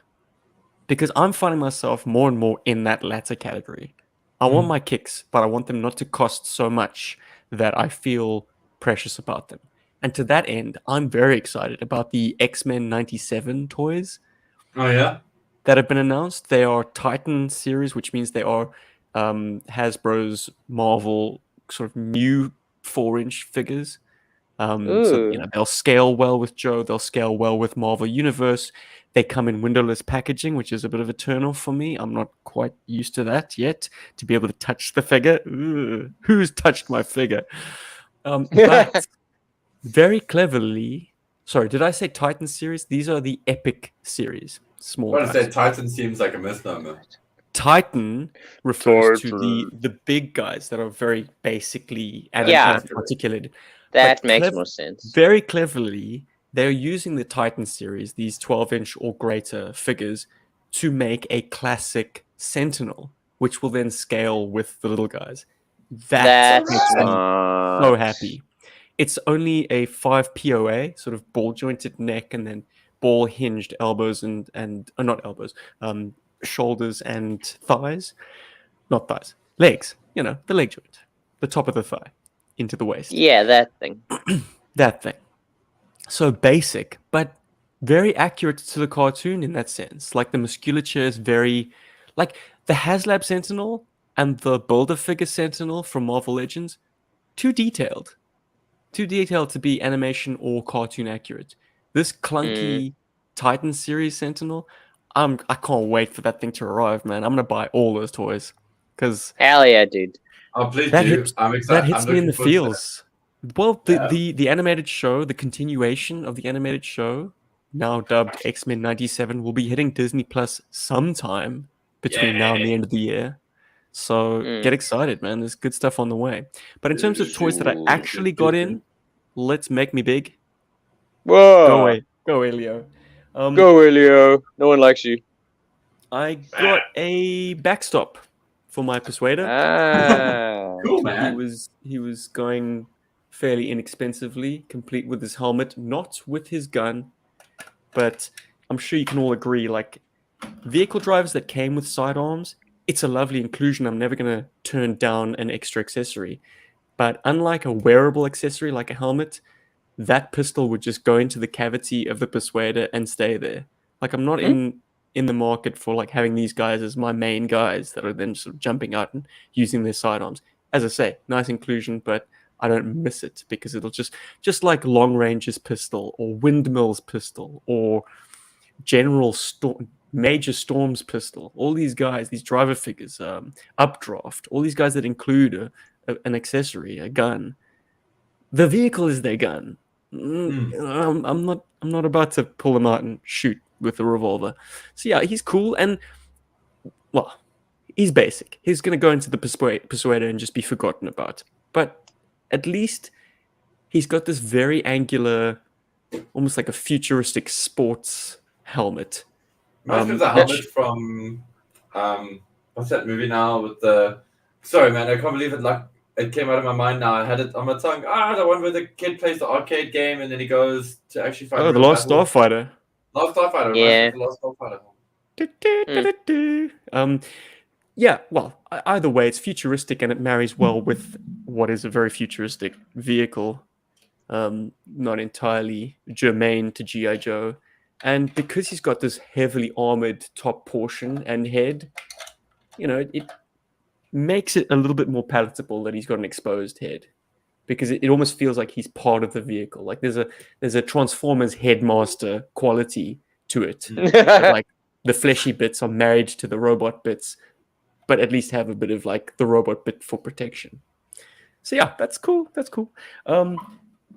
In keeping with my love for clunky kids' toys that are fun to play with and durable, I got this excellent Lex Luthor 4-inch figure for the Spin Master DC Heroes line. This is an older release from like 2020, I'm gonna say, but he's in his war suit, which is basically like a green Iron Man armor with an exposed face. But I started doing my research on this thing, and it is like god level power. Like the fact that the face is exposed is actually very misleading because that's the most heavily shielded part. It's got an energy shield like within it and without. I mean, this thing can do anything in the true DC sense of the word. Like there's like super hypnotism and ventriloquism and various like subtle powers built into it, along with the more like overt powers like flight and super strength. So like yeah, Lex is able to go toe to toe with Superman wearing this thing, which I found very interesting. But yeah, it's a very cool figure. Lovely metallic green. The purple's good, and for a change, the included accessories aren't absolute ass. It comes with a shoulder cannon, which plugs into his back. Oh, thank God, that's an actual shoulder cannon. I thought that was just like an oversized pistol. No, that's great. That's very cool. What I assume to be like War Machine. kryptonite-powered hand axe. Oh, heck yeah. For taking Superman's head off, I assume. Very good. You want to do that. And then the weakest of the lot, the way they do gauntlets is to have a little peg inside. And you make him hold it. Well, they did that with the Toy Biz figures back in the day. You know, Carnage had those little attachments and stuff. I'm cool with that, man. I'm cool with that because it reminds me of a fighting game. It's like when he does power, like, and then you just see that element for like a second. And then Carnage, at least, it just clips over the arm in a logical way. He's holding it inside, which makes it like, it's like a big fist for like cheering at sports matches. Yeah. Go the Luthor Kryptons. Yeah. Yeah, I suppose it's got a giant kryptonite shard. I'm sure this is an element that was used in the comics somewhere for Punch a hole through stabby Superman. action. But like, it's just so oversized, man. Yowza. That's a last- very fun toy. Last but not least, boys. Oh wow! Yeah, I know. It's been a big You're cool deal. now. So JB Hi-Fi, I've mentioned them a couple of times on the show. They're like they sell flat screen TVs and DVDs, right? But they also have a functional toy section, and they are currently having like a fire sale on all things McFarlane, like hugely slashed prices. So I picked up the crab mech. Oh, one of the coolest robots. Oh, Whoa! From Avatar 2. That thing. Oof, I'm gonna have That to is move my rad. mic And you got back a little Shipwreck bit. in there. Sorry. I do have Shipwreck in there. This thing is very good. Got it for 20 Aussie dollars. The Oh my original retail God. price I think was Need some 80. of them have more. They got a few. It's look, let's name the elephant in the room. This should be a Cobra vehicle. But I figure Shipwreck needs a sub. Like Cobra Commander, as part of Cobra Convergence VII, did a bug review at long last, and I think he showed excerpts from Dan Klingensmith's book, which showed that the bug was going to be it was going to have legs, That's cool. and then was changed last minute to have wheels. I guess maybe the engineering couldn't support it at the time. This thing is very sturdy. Its legs are clicky clacky and Dude, very I cool, want very one. cool. I love that. The ratchets are firm. It can support its own weight when it's standing on its legs, but then it also kind of collapses in and becomes My favorite sub. vehicle in that movie, man. It's so cool. It's got a bit of Shit, that's redundancy. It's got the actual kind of hatch which opens, but then Yeah. because that's hell of a fiddly, in order to actually position your figure, Take the out the front bubble. end, the whole thing will. But that's clever because you got something that's playetic and like toyetic, and you got something that's at least scale accurate, so you can photograph it well. McFarlane The really figure do cool is shit. I meant don't know why to people get be so much prone like this. The figure is meant to kind of lie forward, which is Yeah. smart because, in a submersible, you want maximum visibility. You're going to lead with the head.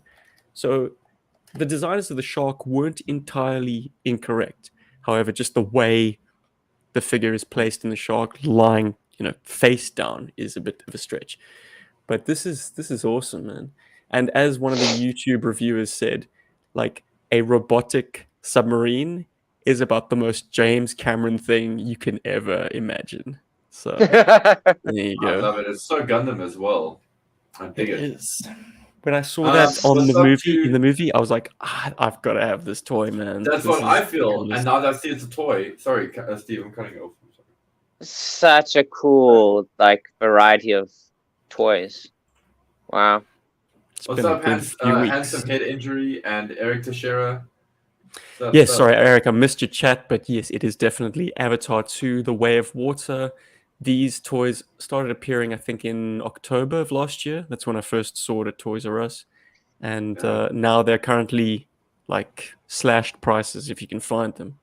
At least they are in Australia, but hopefully you can find one if you want one. I must have one. Have you seen that Batmobile in Oz at all? That The McFarlane.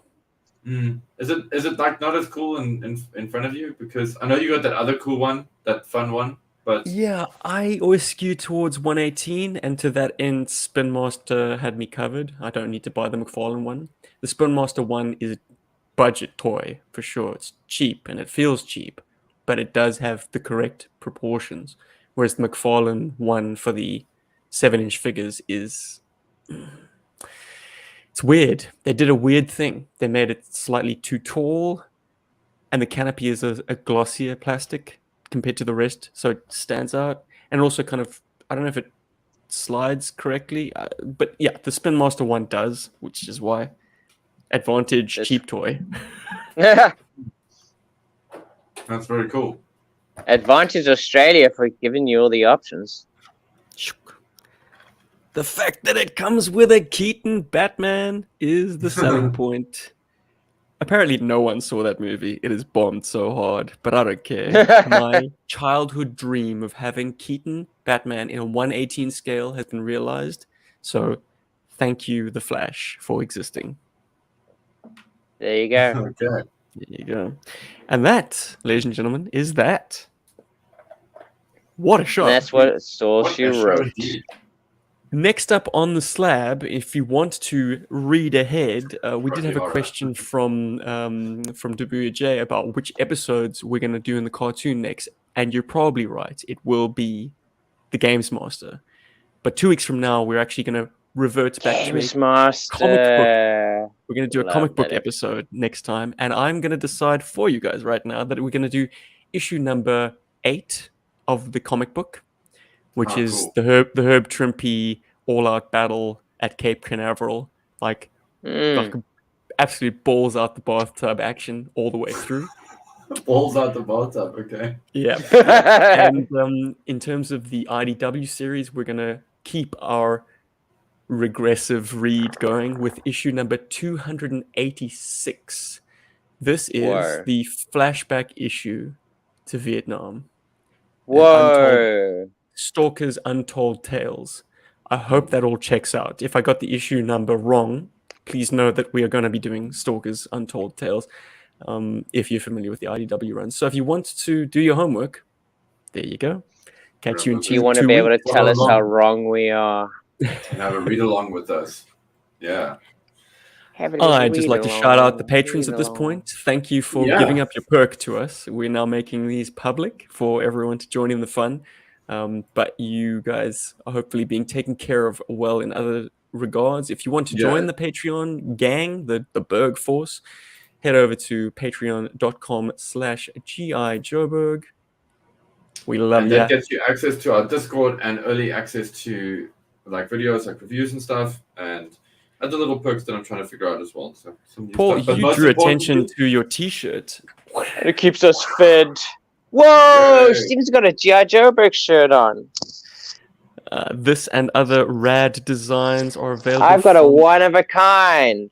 Whoa! This is the most comfortable Cujo shirt you'll ever own. And that is Cujo, but it's my art on a. I know it's your art, but still, it's the Cujo printed version. Yeah. In the silk, it's the silkiest. Oh, it's brilliant. And we got the retro 8-bit. Yeah, so patrons, you guys get discounts to this stuff. Actually, the Patreon followers get discounts. We don't even get discounts on this stuff, but you do. And apparently, Teespring have sales all the time. It won't affect the kickback that we get. It just takes a cut out of their share. It does. So, I make 50 cents on some of those shirts. It's great. Hell yeah. Well, either way, look, there are affordable ways to get these shirts into your hands. Wait for a sale. That's the smart way. But what else can we say? The GI Joburg YouTube membership program is also open. If you want to chuck in a buck there, you get access to my weekly vlogs. Currently, we're having a all-out battle on a monorail to stop Cobra from stealing I forget what I called it. It's a bomb. It's a bomb. It's a shiny bomb. This is. Oh my goodness! The MacGuffin. The MacGuffin. Wow. Does it even matter? It's just no, it doesn't. Week to week with my toys. What it is. I also have uploaded a commentary track on a little bit of play motion and what else? Wow. Yeah, some additional bits and bobs there. It updates. Yeah, as I say, weekly. Fun for everyone. And go check out Cobra Convergence VII. Anything else you've missed? HEC788.com. A full listing of everyone who is completely involved in that. Got a great suggestion from Handsome Head Injury. He'd like to see my Terradrome more detailed. Whoa, okay. I was wondering about doing like a screen share to my mobile and doing a kind of an in situ like tour. Whoa. Like kind of moving through. I wonder if the internet connection will be strong enough to support that. And it will be kind of sketchy. Well, the cool thing is because the Patrons allow us to use a really awesome StreamYard subscription, Thanks, we patrons. can actually have 2 cameras running, so you can do that. Hell yeah, dude. So I have 3 Question to cameras close running. us out, once again from Handsome Head Injury. What do you guys think of the old comics with G.I. Joe and Transformers together? Cool or lame? Full disclosure, I never read them. The Herb The Marvel Trimpe, the Marvel ones, the first ones. With I haven't Bumblebee read them getting either, shot actually. to pieces. Unfortunately, We're gonna get there. We're gonna get there. So we're on our way there. Stay if you tuned. 6 months stick from with now. us. And Brother Malachi says we should get Assault on Cobra Mountain if we can. It has a notch in one of the corners that a pull-out laser wall fits in. What? Ooh, that sounds cool. That toy is like also the undiscovered country for me. Like it's pretty ginchy in terms of what it is. It's like, well, it's smaller than the kind of Attack of the Clones playset. You remember the Star Wars like arena? Yeah. They had a playset to represent that, and I always thought it's too small. But it would then hold some surprises, I'm sure. Like, I just have no familiarity with it. I have no sense memory. I've never played with it, never touched it. So that's important, I think. I still kick myself for not getting myself one when I saw it for like $120. And I'm talking about like in 2011 money. Because it's a Bellaverse Venom playset, if I'm not mistaken. Cobra Mountain thing. Yeah, very much of that era, and yeah, you either kind of have a blind spot or you really dive in. And more, I'm thinking I need to take the plunge. Like I keep looking at a Bomb Strike figure. She's a female Joe from around that period. Unique sculpt, unique character, which is a rarity. I mean, you've got a few notable new characters around that time in the boys, but like amongst the girls, it's pitifully few. And Bomb Strike has been featured in the Larry Hama comic book, so she's a new sculpt era character that is canonized, shall we say? So, yeah, she's the precipice that I'm currently teetering on. Guys, thank you for joining us, everyone who came out live and everyone watching or listening to this on the replay. As I say, the podcast will continue, even though the term podcast, I mean, it's such an anachronism. No one has an iPod anymore, but here we are.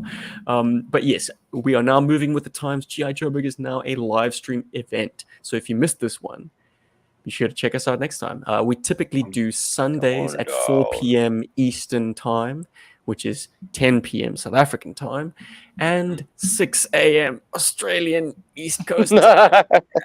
Shit. Sorry, my man. But hey, dude, I love it. I need. You're a soldier. Soldier. I'd do this every day if I could. If I could corral you boys, because I'm just a giant volcano of GI Joe waiting to erupt. And also, just in case, see you tomorrow night.